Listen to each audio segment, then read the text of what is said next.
ತೋರಿದ ನಿಮಗೆಲ್ಲ ಸಾವಿರ ಸಾವಿರ ಚಪ್ಪಾಳೆ, ನಾಡಿನ ಕೀರ್ತಿಯ ಬೆಳಗಿಸಿ. ಕೇಂದ್ರ ಬಿಂದುಗಳಾದ ನನ್ನೆಲ್ಲಾ ಮುದ್ದು ಮಕ್ಕಳು ಹಾಗೂ ನನ್ನೆಲ್ಲಾ ಶಿಕ್ಷಕರಿಗೂ ಈ ಕಾರ್ಯಕ್ರಮಕ್ಕೆ ಸ್ವಾಗತ ಸುಸ್ವಾಗತವನ್ನು ಬಯಸುತ್ತಿದ್ದೇನೆ.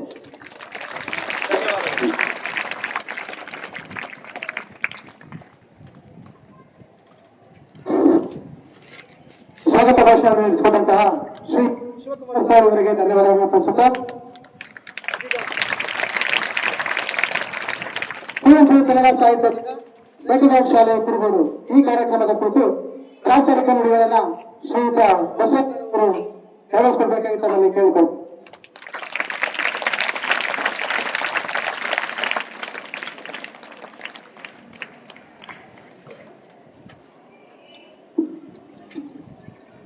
ವೇದಿಕೆ ಮೇಲೆ ಆಸೀನರಾಗಿರ್ತಕ್ಕಂಥ ಎಲ್ಲ ನನ್ನ ಆತ್ಮೀಯ ಈ ಗಣ್ಯಮಾನ್ಯರಿಗೆ ನನ್ನ ಹೃತ್ಪೂರ್ವಕ ಕನ್ನಡ ನಮನಗಳನ್ನ ಸಲ್ಲಿಸುತ್ತಾ, ಆತ್ಮೀಯರೇ, ಕುವೆಂಪು ಕನ್ನಡ ಸಾಹಿತ್ಯ ಸಂಘ, ಈ ಸಂಘದ ಉದ್ದೇಶ ಏನು, ಯಾಕಾಗಿ ಈ ಒಂದು ಸಂಘವನ್ನ ಪ್ರಾರಂಭ ಮಾಡಿದ್ವಿ ಅಂತಂದ್ರೆ, ಇದಕ್ಕೆ ಮೂಲ ಒಂದು ಬೇರು ಅಂತಂದ್ರೆಗಿನ ನಮ್ಮ ಕನ್ನಡ ಸಾಹಿತ್ಯ ಪರಿಷತ್ ಅಂತಂದ್ರೆ ತಪ್ಪಾಗ್ಲಿಕ್ಕಿಲ್ಲ. ಯಾಕಂದ್ರೆ ನಾನು ಕನ್ನಡ ಸಾಹಿತ್ಯ ಪರಿಷತ್ನಲ್ಲಿ ಸಂಘಟನಾ ಕಾರ್ಯದರ್ಶಿಯಾಗಿ ಕೆಲಸವನ್ನು ಮಾಡ್ತಾ ಇದ್ದೀನಿ. ನಮ್ಮ ಅಧ್ಯಕ್ಷರಾಗಿರ್ತಕ್ಕಂಥ ಶ್ರೀ ನಾಗರಾಜ್ ಮಸೂದಿದಾರ್ ಅವರು ಅದ್ಭುತವಾಗಿರ್ತಕ್ಕಂಥ ಕಾರ್ಯಕ್ರಮಗಳನ್ನ ಆಯೋಜನೆ ಮಾಡುವುದರ ಮೂಲಕವಾಗಿ ನನಗೆ ಒಂದು ಇನ್ಸ್ಪಿರೇಷನ್ ಆಗಿ ನಿಂತ್ಕೊಂತಾರೆ. ಸೊ ಆ ಒಂದು ಹಿನ್ನೆಲೆಯನ್ನ ಇಟ್ಕೊಂಡು ನಾನು ಈ ಒಂದು ನಮ್ಮ ಶಾಲೆಯಲ್ಲಿ ಯಾಕೆ ನಮ್ಮ ಮಕ್ಕಳಿಗೋಸ್ಕರ ಮಕ್ಕಳಿಂದಲೇ ಪ್ರಾಣವನ್ನ ಬಳಸುವಂತದ್ದು, ಹಾಗೆ ಕವಿಕೋಟಿಗಳ ಅವರ ಜನ್ಮ ದಿನಾಚರಣೆಗಳನ್ನ ಆಚರಣೆ ಮಾಡುವಂತದ್ದು, ಹಾಗೆ ಕನ್ನಡದಲ್ಲಿ ಪ್ರಭುತ್ವವನ್ನ ಬೆಳೆಸುವಂತಹ ಕೆಲಸ ಈ ಒಂದು ಕುವೆಂಪು ಕನ್ನಡ ಸಾಹಿತ್ಯ ಸಂಘದಿಂದ ಆಗ್ತದೆ ಅನ್ನುವಂತಹ ನಂಬಿಕೆಯಿಂದ ಈ ಒಂದು ಕಾರ್ಯಕ್ರಮವನ್ನು ನಾನು ಪ್ರಾರಂಭ ಮಾಡಲಿಕ್ಕೆ ಮುಂದಾಗಿರ್ತಕ್ಕಂಥದ್ದು. ಇನ್ನು ಈ ಒಂದು ಕಾರ್ಯಕ್ರಮದ ಮೂಲಕವಾಗಿ ಕತೆ, ಕವನ, ಪ್ರಬಂಧ, ಚರ್ಚಾ ಸ್ಪರ್ಧೆ, ಭಾಷಣ, ಆಶುಭಾಷಣ, ಕಿರುಲೇಖನಗಳನ್ನು ಬರೆಸುವಂತದ್ದು, ಕವಿಗಳ ಜನ್ಮ ದಿನಾಚರಣೆಯನ್ನ ಈ ನಮ್ಮ ಕುವೆಂಪು ಕನ್ನಡ ಸಾಹಿತ್ಯ ಸಂಘ ಮುಂದಿನ ದಿನಮಾನಗಳಲ್ಲಿ ನಮ್ಮ ಮುಖ್ಯ ಗುರುಗಳ ಸಹಕಾರದೊಂದಿಗೆ ಮಾಡ್ತಾ ಮುಂದುವರಿತದೆ ಅನ್ನುವಂತ ಅಭಿಲಾಷೆ ನಂದಾಗಿದೆ. ಹಾಗೆ ಈ ಒಂದು ಅದ್ಭುತವಾಗಿರ್ತಕ್ಕಂಥ ಕಾರ್ಯಕ್ರಮಕ್ಕೆ ಇವತ್ತು ಸೇಕ್ರೆಡ್ ಹಾರ್ಟ್ ಶಾಲೆಯ ಇತಿಹಾಸದಲ್ಲಿ ಸುವರ್ಣಾಕ್ಷರದಿಂದ ಬರೆಯುವಂತಹ ದಿನ. ಯಾಕೆಂದ್ರೆ ಯಾವುದೇ ಶಾಲೆಯಲ್ಲಾಗಲಿ, ಇಂಗ್ಲಿಷ್ ಮಾಧ್ಯಮ ಶಾಲೆಯಲ್ಲಿ ಕನ್ನಡದ ಕಾರ್ಯಕ್ರಮಗಳಾಗೋದು ಬಹಳ ಕಡಿಮೆ ಅಂದ್ರೆ ಕಡಿಮೆ. ಆದ್ರೆ ನಮ್ಮ ಶಾಲೆಯಲ್ಲಿ ಇಂಥ ಒಂದು ಅದ್ಭುತವಾಗಿರ್ತಕ್ಕಂಥ ಕಾರ್ಯಕ್ರಮ ಆಗ್ತಾ ಇರೋದು ನಮ್ಮೆಲ್ಲರ ಹೆಮ್ಮೆಯ ವಿಚಾರ. ಇದನ್ನ ಸೇಕ್ರೆಡ್ ಹಾರ್ಟ್ ಶಾಲೆಯ ಇತಿಹಾಸದಲ್ಲಿ ಸುವರ್ಣಾಕ್ಷರದಿಂದ ಬರೆಯುವಂತಹ ದಿನ. ಯಾಕಂದ್ರೆ ಮುಂದೆ ಬರ್ತಕ್ಕಂಥ ದಿನಗಳು ಹೇಳುತ್ತಾ ಹೋಗುತ್ತಿಲ್ಲ, ಆದ್ರೆ ಇವತ್ತೇನು ಈ ಕಾರ್ಯಕ್ರಮ ಪ್ರಾರಂಭ ಆಗಿದೆ, ಮುಂದಿನ ದಿನಮಾನಗಳಲ್ಲಿಯೂ ಕೂಡ ಈ ಶಾಲೆ ಇರೋವರೆಗೂ ಕೂಡ ಇನ್ನು ಮುಂದಿನ ಭವಿಷ್ಯದ ಮಕ್ಕಳಿಗಾಗಿ ಈ ಒಂದು ಕಾರ್ಯಕ್ರಮ ನಿರಂತರವಾಗಿರ್ತದೆ ಅನ್ನುವಂತ ಅಭಿಲಾಷೆ ಇವತ್ತು ನಂದಾಗಿದೆ.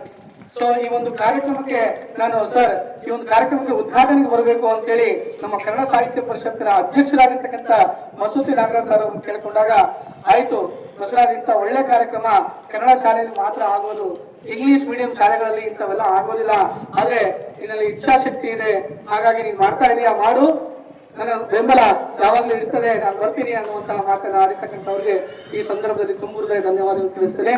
ಹಾಗೆ ಈ ಒಂದು ಕಾರ್ಯಕ್ರಮಕ್ಕೆ ನಾವು ಯಾರನ್ನು ಕರೆಯೋಣ ಅಂತಂದ್ರೆಗಿನ ಯುವಕರ ಕಣ್ಮಣಿಯಾಗಿರ್ತಕ್ಕಂಥ ಕುರುಗೋಡಿನಲ್ಲಿ ದಕ್ಷ ಪ್ರಾಮಾಣಿಕ ಅಧಿಕಾರಿಯಾಗಿರ್ತಕ್ಕಂಥ ಆ ಒಂದು ದಕ್ಷತೆಗೆ ಮತ್ತೊಂದು ಪದಕ, ಮುಖ್ಯಮಂತ್ರಿ ಪದಕವನ್ನು ಪಡೆಯತಕ್ಕಂಥ ನಮ್ಮ ಹೆಮ್ಮೆಯ ಆರಕ್ಷಕರಾಗಿರ್ತಕ್ಕಂಥ ಶ್ರೀ ಸುಪ್ರೀತ್ ವಿರೂಪಾಕ್ಷಪ್ಪ ಸರ್ ಅವರನ್ನ ನಾನು ಹೋಗಿ ಕಂಡು, ಸರ್ ಈ ರೀತಿಯಲ್ಲಿ ಒಂದು ಕಾರ್ಯಕ್ರಮ ಮಾಡ್ತಾ ಇದ್ದೀವಿ ಸರ್, ದಯವಿಟ್ಟು ತಾವು ಬರಬೇಕು ಅಂದಾಗ ಮುಕ್ತ ಮನಸ್ಸಿಂದ, ಸರ್ ಆಯ್ತು ಸರ್, ಒಳ್ಳೆ ಕಾರ್ಯಕ್ರಮ ಮಾಡ್ತಾ ಇದ್ದೀರಾ, ಖಂಡಿತವಾಗಿ ಒಂದೇ ಬರ್ತೀನಿ, ನಾನು ಎಷ್ಟು ಬಿಸಿ ಇದ್ರು ಕೂಡ ನೋಡಿ ರಾತ್ರಿ 2 ಗಂಟೆಗೆ ಹೋಗಿ ಅವ್ರು ಮಲ್ಕೊಂಡಿದ್ದಾರೆ. ಈ ಗಣೇಶ ಹಬ್ಬ ಸಂದರ್ಭದಲ್ಲಿ ಅವ್ರಿಗೆ ಬಹಳಷ್ಟು ಡ್ಯೂಟಿ ಕಷ್ಟ. ಸೊ ರಾತ್ರಿ 2 ಗಂಟೆಗೆ ಹೋಗಿ ಮಲ್ಕೊಂಡು ಬೆಳಿಗ್ಗೆ 10 ಗಂಟೆಗೆ ಕಾರ್ಯಕ್ರಮಕ್ಕೆ ಬಂದಿದ್ದಾರೆ. ಅವ್ರಿಗೆ ಹೃತ್ಪೂರ್ವಕವಾಗಿರ್ತಕ್ಕಂಥ ಧನ್ಯವಾದಗಳು. ಹಾಗೆ ಈ ಒಂದು ಕಾರ್ಯಕ್ರಮ ನಡೆಯಬೇಕು ಅಂದ್ರೆಗಿನ ಮುಖ್ಯ ಕಾರಣ ಅಂತಂದ್ರೆಗಿನ ನಮ್ಮ ಮುಖ್ಯ ಗುರುಗಳು. ಸೊ ಇವರ ಸಹಕಾರವಿಲ್ಲದೆ ನಾವೇನೂ ಮಾಡ್ಲಿಕ್ಕೆ ಸಾಧ್ಯ ಇಲ್ಲ. ನಮ್ಮ ಮುಖ್ಯಗಳು ಕನ್ನಡ ವಿಷಯಕ್ಕೆ ಸಂಬಂಧಪಟ್ಟಂತೆ ಎಷ್ಟು ಸಹಕಾರವನ್ನು ಕೊಡ್ತಾರೆ ಅನ್ನೋದಕ್ಕಿಂತ ಹೆಚ್ಚಿನ ಸಹಕಾರವನ್ನ ಕೊಟ್ಟಿದ್ದಾರೆ, ಕೊಡ್ತಾ ಇದ್ದಾರೆ, ಮುಂದೆ ಕೂಡ ಕೊಡ್ತಾರೆ ಅನ್ನುವಂತ ಒಂದು ಅಭಿಲಾಷೆ.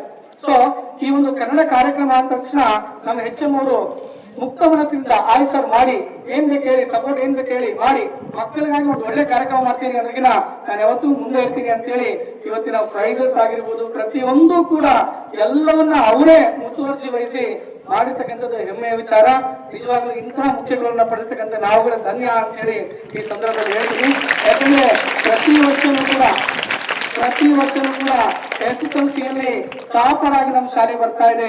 ಎಲ್ಲ ವಿದ್ಯಾರ್ಥಿಗಳು ಉತ್ತಮ ಅಂಕಗಳನ್ನ ಗಳಿಸಿಕೊಂಡು ಪಾಸ್ ಆಗ್ತಾ ಇದ್ದಾರೆ, ಮುಂದಿನ ಜೀವನವನ್ನ ಕಟ್ಕೊಳ್ತಾ ಇದ್ದಾರೆ. ಇವತ್ತು ನಮ್ಮ ಶಾಲೆಯಲ್ಲಿ ಓದಿರ್ತಕ್ಕಂಥ ಮಕ್ಕಳು ಇಂಜಿನಿಯರ್ಗಳು, ಡಾಕ್ಟರ್ಗಳು, ಯಾರನ್ನ ಕೇಳಿ ಯಾರನ್ನ ಮಾತಾಡಿಸಿ ನಮ್ಮ ಶಾಲೆಯಿಂದ ಓದಿರ್ತಕ್ಕಂಥ ಮಕ್ಕಳು ಸರ್ ಇವತ್ತು ಸರಿಸುಮಾರು ಏನಿಲ್ಲ ಅದಕ್ಕಿಂತ ಮ್ಯಾಕ್ಸಿಮಮ್ ವಿದ್ಯಾರ್ಥಿಗಳು ಇಂಜಿನಿಯರಿಂಗ್ ಮಾಡ್ತಾ ಇದ್ದಾರೆ. ಇದರಲ್ಲಿ ಒಟ್ಟು 8 ಜನ ವಿದ್ಯಾರ್ಥಿಗಳು ಡಾಕ್ಟರ್ ಮಾಡ್ತಾ ಇದ್ದಾರೆ ಸರ್ ಈಗ ಪ್ರೆಸೆಂಟ್. ಈಗ 10 ವರ್ಷದಿಂದ SSLC ಈಗ ಡಾಕ್ಟರ್ ಆಗಿ ಮುಂದುವರ್ತಾ ಇದ್ದಾರೆ. ಮುಂದಿನ ದಿನಮಾನಗಳಲ್ಲೂ ಕೂಡ ಇನ್ನಷ್ಟು ಮಕ್ಕಳು ಈ ಶಾಲೆಯಿಂದ ಔಟ್ಪುಟ್ ಆಗಲಿ, ಅವರೆಲ್ಲರೂ ಕೂಡ ಹೆಚ್ಚಿನ ಅಂಕಗಳನ್ನ ಗಳಿಸಲಿ ಅನ್ನುವಂಥದ್ದು. ಹಾಗೆ ಈ ಒಂದು ಕಾರ್ಯಕ್ರಮ ಮಾಡಲಿಕ್ಕೆ ನಮ್ಮ ಸೋನಾ ಸಿಸ್ಟರ್ ಆಗಿರ್ಬೋದು, ಹಾಗೆ ಚಂದ್ರ ಸಿಸ್ಟರ್ ಆಗಿರ್ಬೋದು ಉತ್ತಮ ಬೆಂಬಲವನ್ನ ಸಹಕಾರವನ್ನು ನೀಡಿದ್ದಾರೆ. ಅವ್ರಿಗೂ ಕೂಡ ಪ್ರೀತಿಯ ಧನ್ಯವಾದಗಳ ಸಂದರ್ಭದಲ್ಲಿ ಆರಂಭಿಸ್ತೇನೆ.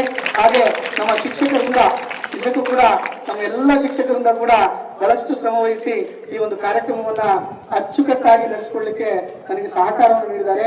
ಅವ್ರಿಗೂ ಹಾಗೂ ನನ್ನ ಎಲ್ಲ ಸ್ನೇಹಿತ ವರ್ಗಕ್ಕೂ ಕೂಡ ಹೃತ್ಪೂರ್ವಕವಾದ ಧನ್ಯವಾದಗಳನ್ನು ತಿಳಿಸ್ತಾ, ಹಾಗೆ ಇವತ್ತಿನ ಈ ಒಂದು ರಂಗೋಲಿ ವ್ಯಾಕರಣದಲ್ಲಿ ರಂಗೋಲಿಯನ್ನು ಬಿಡಿಸುವಂತದ್ದು ಸರ್. ಈ ಒಂದು ರಂಗೋಲಿ ಸ್ಪರ್ಧೆಯಲ್ಲಿ ಬಹುತೇಕ ಒಂದು 28ರಿಂದ 30 ಟೀಮ್ಗಳು ಭಾಗವಹಿಸಿದ್ದಾರೆ ಸರ್. ಅದರಲ್ಲಿ ಹುಡುಗರು ಇದ್ದಾರೆ ಅನ್ನೋದು ಬಹಳ ವಿಶೇಷ. ರಂಗೋಲಿ ಹಾಕಲಿಕ್ಕೆ ಹುಡುಗರು ಕೂಡ ಬಹಳ ವಿಶೇಷ, ಬಹಳ ಖುಷಿಯಾದ ವಿಚಾರ. ಸೊ ಈ ಒಂದು ಸಂದರ್ಭದಲ್ಲಿ ಇಂತಹ ಅದ್ಭುತ ಕಾರ್ಯಕ್ರಮವನ್ನ ಮಾಡಲಿಕ್ಕೆ ಸಹಕಾರ ನೀಡತಕ್ಕಂಥ ಎಲ್ಲರಿಗೂ ಮತ್ತೊಮ್ಮೆ ಶಿರಸಾವಹಿಸಿ ನಮಸ್ಕಾರ ಮಾಡ್ತಾ ಈ ಒಂದು ಪ್ರಾಸ್ತಾವಿಕ ನುಡಿಗೆ ವಿರಾಮವನ್ನು ಕೊಡ್ತೇನೆ. ಜೈ ಹಿಂದ್, ಜೈ ಭಾರತ್.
ಈ ಒಂದು ಕಾರ್ಯಕ್ರಮವನ್ನು ಉದ್ಘಾಟಿಸಿದಂತಹ ಎಲ್ಲ ಶಾಲೆಯಲ್ಲಿ ನೂತನವಾಗಿರ್ತಕ್ಕಂಥ ಕುವೆಂಪು ಕನ್ನಡ ಸಾಹಿತ್ಯ ಸಂಘವನ್ನ ಪ್ರಾರಂಭ ಮಾಡಲಾಗಿದ್ದು, ಈ ಒಂದು ಸಾಹಿತ್ಯ ಸಂಘದ ಎಲ್ಲ ಪದಾಧಿಕಾರಿಗಳಿಗೆ ಈ ಒಂದು ಕನ್ನಡ ಶಾಲೆಯನ್ನ ಹಾಕುವ ಮೂಲಕವಾಗಿ ಪದಗ್ರಹಣವನ್ನು ಮಾಡಬೇಕು ಅಂತೇಳಿ ಮಾನ್ಯ ನಮ್ಮ ಹೆಚ್ಚಿನ ಮಸೂತಿ ಸರ್ ಅವರನ್ನ ಹಾಗೆ PSI ದುರ್ಗಾಶಂಕರ್ ಸರ್ ಅವರನ್ನು ಕೂಡ ಕೇಳ್ಕೊಂತ ಇದ್ದೀನಿ.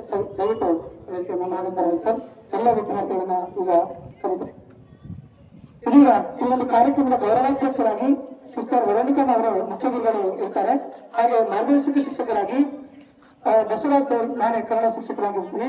ಹಾಗೆ ಗೌರವ ಸದಸ್ಯರಾಗಿ ಷಣ್ಮುಖ ಸರ್ ದೈಹಿಕ ಶಿಕ್ಷಕರು ಇವರು ಇರ್ತಾರೆ. ಹಾಗೆ ಗೌರವ ಸದಸ್ಯರಾಗಿ ಶ್ರೀಮತಿ ಗಾಯತ್ರಿ ಮೇಡಮ್ ಅವರು ಇರ್ತಾರೆ. ಇದೀಗ ಈ ಒಂದು ಸಂಘದ ಅಧ್ಯಕ್ಷರಾಗಿ ಐಶ್ವರ್ಯ ಉನ್ನತ ತರಗತಿಯ ವಿದ್ಯಾರ್ಥಿನಿ ಈಕೆ ಈ ಸಂಘದ ಅಧ್ಯಕ್ಷರಾಗಿ ಕಾರ್ಯವನ್ನು ನಿರ್ವಹಿಸಿದ್ದಾಳೆ. ಈಕೆಗೆ ಕನ್ನಡ ಶಾಲೆಯನ್ನು ಹಾಕುವ ಮೂಲಕವಾಗಿ ಈ ಒಂದು ಪದಗಳನ್ನು ನಡೆಸಿಕೊಳ್ಳುತ್ತದೆ. ಹಾಗೆ ಉಪಾಧ್ಯಕ್ಷರಾಗಿ ಶ್ರೀ ಪ್ರಸನ್ನ ಸಾಯಿ ಕಿರಣ್ ವಿದ್ಯಾರ್ಥಿ ಹೇಗೆ ಬರಬೇಕು. ಮಾನ್ಯ ಸರ್ ಅವರು ಒಂದು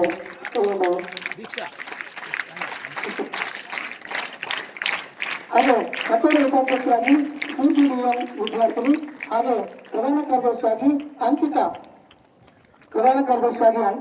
ಹಾಗೆ ಮತ್ತೊಬ್ಬರ ಪ್ರಧಾನ ಕಾರ್ಯದರ್ಶಿಯಾಗಿ ಖಜಾಂಚಿ ವೈ ನಂದೀಶ್, ಹಾಗೆ ಸಂಘಟನಾ ಕಾರ್ಯದರ್ಶಿ KL ಶಶಾಂಕ್, ಸಂಘಟನಾ ಕಾರ್ಯದರ್ಶಿ ಗಾಯತ್ರಿ, ಹಾಗೆ ಸದಸ್ಯರಾಗಿ ದೀಪಿಕಾ, ಸಾತ್ವಿಕ್, ಸೌಮ್ಯ, ಕಿಶೋರ್, ಹಾಗೆ ಬಿ ವರುಣ್, ಶಿಖಾ, ರವಿತಾ, ಅಶ್ವಿನ್, ಸಂಜನಾ, TM ಶರಣಬಸವ, ಸಂಜಯ್, ಮಲ್ಲಯ್ಯ ಎಂದ ಮಕ್ಕಳಿಗಾಗಿ ಮಕ್ಕಳಿಗೋಸ್ಕರವೇ ರಚಿತವಾಗಿರ್ತಕ್ಕಂಥ ಸಂಘ.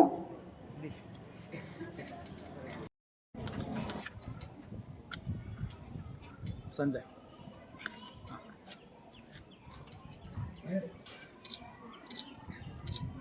ಓಕೆ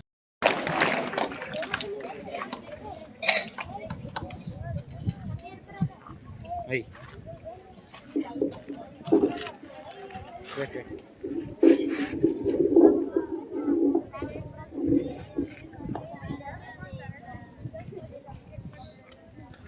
ಎಲ್ಲೇ ಇರು, ಹೇಗೆ ಇರು, ಎಂದೆಂದಿಗೂ ನೀ ಕನ್ನಡವಾಗಿರು ಅಂತ ಹೇಳ್ಬಿಟ್ಟು ನಮ್ಮ ಹಿರಿಯ ಸಾಹಿತಿಗಳು ಹೇಳ್ತಾರೆ.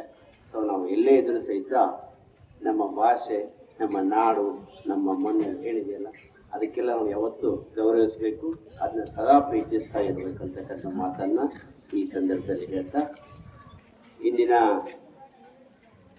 ಕುವೆಂಪು ಕನ್ನಡ ಸಾಹಿತ್ಯ ಸಂಘ ಉದ್ಘಾಟನೆ ಹಾಗೂ ಕಾನೂನು ಅರಿವು ಜಾಗೃತಿ ಕಾರ್ಯಕ್ರಮದ ಈ ಒಂದು ವೇದಿಕೆ ಮೇಲೆ ಆಸೀನರಾಗಿರುವಂತಹ ನಮ್ಮ ಕುರುಗೋಡು ಠಾಣೆಯ ಮತ್ತು ನಮ್ಮ ನಿಮ್ಮೆಲ್ಲರ ಅಚ್ಚುಮೆಚ್ಚಿನ ಯುವಕರ ಕಣ್ಮಣಿಗಳಾಗಿರ್ತಕ್ಕಂಥ ಶ್ರೀಯುತ ಸುಪ್ರೀತ್ ಸರ್ ಅವರೇ, ಹಾಗೆ ಇದು ಆಂಗ್ಲ ಮಾಧ್ಯಮ ಶಾಲೆ ಆದರೂ ಸಹಿತ ಇಲ್ಲಿ ಕನ್ನಡದ ಧ್ವಜ ಹೆಚ್ಚಾಗಿ ಹಾರ್ತಾ ಇದೆ. ಅಂತ ಒಂದು ಅದ್ಭುತವಾಗಿರ್ತಕ್ಕಂಥ ಈ ಒಂದು ಸ್ಯಾಕ್ರೆಡ್ ಹಾರ್ಟ್ ಶಾಲೆಯ ಮುಖ್ಯ ಗುರುಗಳಾಗಿರ್ತಕ್ಕಂಥ ಮುಖ್ಯ ಗುರುಗಳೇ, ಹಾಗೆ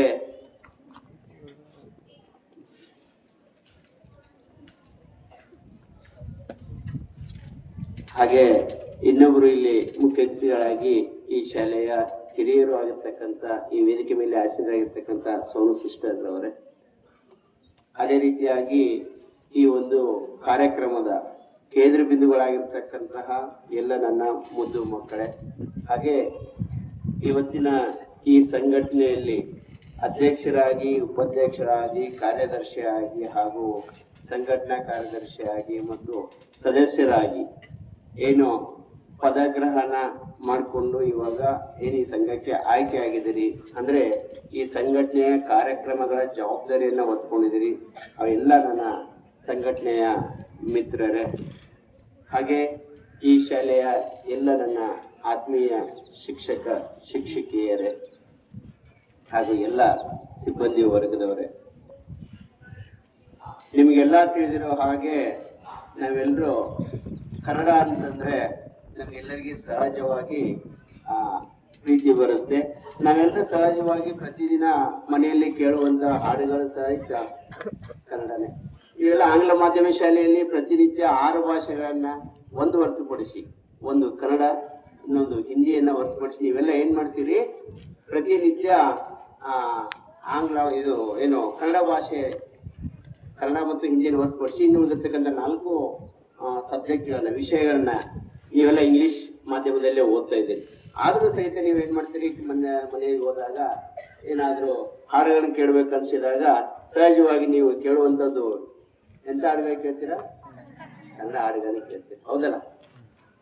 ಯಾಕೆ ಅಂತಂದ್ರೆ ಇದು ಮಾತೃಭಾಷೆ ಅಂತ ಹೇಳ್ತೀವಿ, ಹೌದಾ?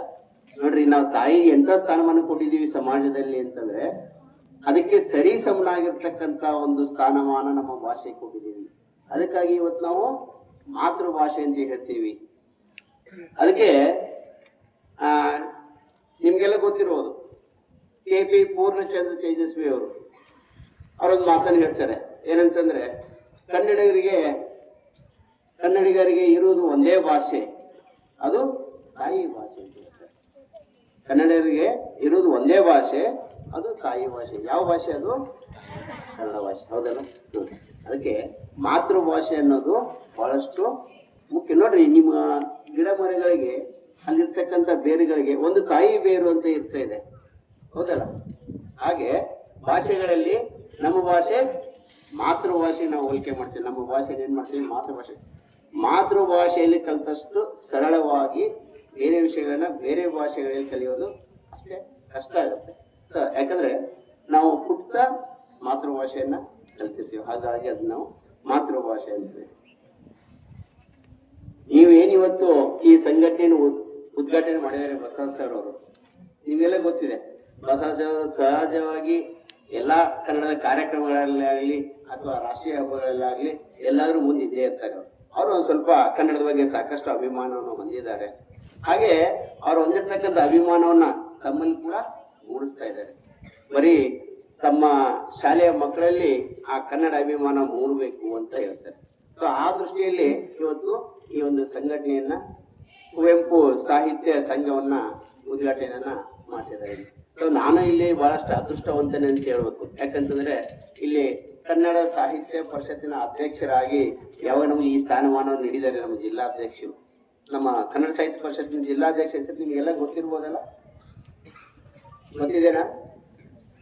ಇಲ್ಲ. ಓಕೆ. ನಮ್ಮ ಬಳ್ಳಾರಿ ಜಿಲ್ಲೆಯ ಕನ್ನಡ ಸಾಹಿತ್ಯ ಪರಿಷತ್ತಿನ ಜಿಲ್ಲಾ ಅಧ್ಯಕ್ಷರಂದ್ರೆ ನಿಷ್ಠಿ ರುದ್ರಪ್ಪ ಸರ್ ಅವರು ಅಂತ ಹೇಳ್ಬೋದು, ಡಾಕ್ಟರ್ ನಿಷ್ಠಿ ರುದ್ರಪ್ಪ ಸರ್ ಅಂತ ಹೇಳ್ಬೋದು. ಹಾಗೆ ನಮ್ಮ ಕನ್ನಡ ಸಾಹಿತ್ಯ ಪರಿಷತ್ತಿನ ರಾಜ್ಯಾಧ್ಯಕ್ಷರು ಡಾಕ್ಟರ್ ಮಹೇಶ್ ಜೋಶಿ ಅಂತ ಹೇಳ್ಬೋದು. ನೋಡ್ರಿ, ಈ ಸಂಘಟನೆ ಸುಮಾರು 1915ರಿಂದನೂ ಈ ಕನ್ನಡ ಸಾಹಿತ್ಯ ಪರಿಷತ್ತು ಇಲ್ಲಿ ಕರ್ನಾಟಕದಲ್ಲಿ ಆರಂಭವಾಗಿದೆ. ಇದು ಆರಂಭ ಆಗ್ಲಿಕ್ಕೆ ಮುಖ್ಯ ಕಾರಣ ಏನ್ ಹೇಳ್ರಿ, ಈ ಕನ್ನಡ ಸಾಹಿತ್ಯ ಪರಿಷತ್ತು ಕರ್ನಾಟಕದಲ್ಲಿ ಆರಂಭ ಆಗ್ಲಿಕ್ಕೆ ಮುಖ್ಯ ಕಾರಣನೇ ಈ ಕನ್ನಡ ನಾಡಿನ ಭಾಷೆಯನ್ನ ಬೆಳೆಸಬೇಕು, ಉಳಿಸಬೇಕು ಅಂತಕ್ಕಂಥ ಅತಿ ಮುಖ್ಯವಾಗಿರ್ತಕ್ಕಂಥ ಉದ್ದೇಶವನ್ನು ಇಟ್ಟುಕೊಂಡು ಈ ಕನ್ನಡ ಸಾಹಿತ್ಯ ಪರಿಷತ್ತನ್ನ ನಾಲ್ವಡಿ ಕೃಷ್ಣರಾಜ ಒಡೆಯರ್ ಅವರು ಆರಂಭ ಮಾಡ್ತಾರೆ. ಯಾಕೆ ಆರಂಭ ಮಾಡಿದ್ರು ಅವಾಗ ಅಂತದ್ ಏನಾಗಿತ್ತು ಕನ್ನಡ ಭಾಷೆಗೆ ಅಂತಂದ್ರೆ, ಈ ಕನ್ನಡ ರಾಜ್ಯ ಏನಿದೆಯಲ್ಲ ಕರ್ನಾಟಕ, ಇದು 4 ಪ್ರಾಂತ್ಯಗಳಲ್ಲಿ ಹರಿಹಂಚಿ ಹೋಗಿತ್ತು. ಬೇರೆ ಬೇರೆ 4 ಪ್ರಾಂತ್ಯಗಳಲ್ಲಿ, ಒಂದು ಹೈದರಾಬಾದ್ ಮತ್ತು ಬಾಂಬೆ ಕರ್ನಾಟಕ ಅಂತ ಹೇಳ್ಬಿಟ್ಟು, ಮತ್ತು ಹೈದರಾಬಾದ್ ಕರ್ನಾಟಕ ಅಂತ ಹೇಳ್ಬಿಟ್ಟು, ಆಮೇಲೆ ಮದ್ರಾಸ್ ಕರ್ನಾಟಕ, ಹೀಗೆ ಮೈಸೂರು ಕರ್ನಾಟಕ, ಹೀಗೆ 4 ಪ್ರಾಂತ್ಯಗಳಲ್ಲಿ ಹರಿಹಂಚಿ ಹೋಗಿತ್ತು. ಅಲ್ಲೆಲ್ಲ ಬೇರೆ ಬೇರೆ ಪ್ರಾಂತ್ಯಗಳಲ್ಲಿ ಬೇರೆ ಬೇರೆ ಭಾಷೆ ಮಾತನಾಡ್ತಿದ್ರು, ಬಟ್ ಅಲ್ಲೆಲ್ಲ ಕನ್ನಡಿಗರಿದ್ರು. ಸೊ ಹಾಗಾಗಿ ಏನ್ ಮಾಡಿದ್ರು ಅಂತಂದ್ರೆ, ಇದೆಲ್ಲ ಕರ್ನಾಟಕೀಕರಣ ನಡೆಯುತ್ತೆ. ಕರ್ನಾಟಕೀಕರಣ ಸಮಯದಲ್ಲಿ ಬೇರೆ ಬೇರೆ ಪ್ರಾಂತ್ಯದಲ್ಲಿ ಇರ್ತಕ್ಕಂಥ ಎಲ್ಲಾ ಕನ್ನಡಿಗರನ್ನ ಒಟ್ಟು ಮಾಡ್ತಾರೆ. ಒಟ್ಟು ಮಾಡ್ಬಿಟ್ಟು ಮೈಸೂರು ರಾಜ್ಯ ಅಂತ ಆರಂಭ ಆಗುತ್ತೆ. ಮೊದಲು ಮೈಸೂರು ರಾಜ್ಯ ಅಂತ ನಾಮಕರಣ ಆಗುತ್ತೆ. ತದನಂತರದಲ್ಲಿ ಮೈಸೂರು ರಾಜ್ಯ ಹೋಗಿ ಕರ್ನಾಟಕ ರಾಜ್ಯ ಅಂತ ಹೇಳ್ಬಿಟ್ಟು ಮರುನಾಮಕರಣಗೊಂಡು ಕರ್ನಾಟಕ ರಾಜ್ಯ ಸಾರ್ಥಕವಾಗಿ ತನ್ನ ಕೆಲಸ ಕಾರ್ಯ ಶುರು ಮಾಡುತ್ತೆ. ಆ ಸಮಯದಲ್ಲಿ ಇಲ್ಲಿರ್ತಕ್ಕಂಥ ಜನರಿಗೆ ಕನ್ನಡ ಭಾಷೆಯ ಬಗ್ಗೆ ಅಭಿಮಾನ ಬೆಳೆಸಬೇಕು, ಅವರ ಭಾಷೆಯ ಬಗ್ಗೆ ಅವರಿಗೆ ಅರಿವು ಮೂಡಿಸಬೇಕು ಅಂತಕ್ಕಂಥ ಒಂದು ದೃಷ್ಟಿಯಿಂದ ಆ ಒಂದು ಗುರಿಯನ್ನು ಇಟ್ಕೊಂಡು ಏನ್ ಮಾಡಿದ್ರು ಅಂತಂದ್ರೆ, ಈ 1915ರಲ್ಲಿ ಅವಾಗ್ಲೇನೆ ಮುಂಚಿತವಾಗಿನೇ ಏನ್ ಮಾಡಿದ್ರೆ 1915ರಲ್ಲಿ ಈ ಕನ್ನಡ ಸಾಹಿತ್ಯ ಪರಿಷತ್ತು ಆರಂಭ ಮಾಡ್ತಾರೆ. ಇದು ಏನಪ್ಪಾ ಅಂತಂದ್ರೆ, ಸರ್ಕಾರನೇ ಇದಕ್ಕೆ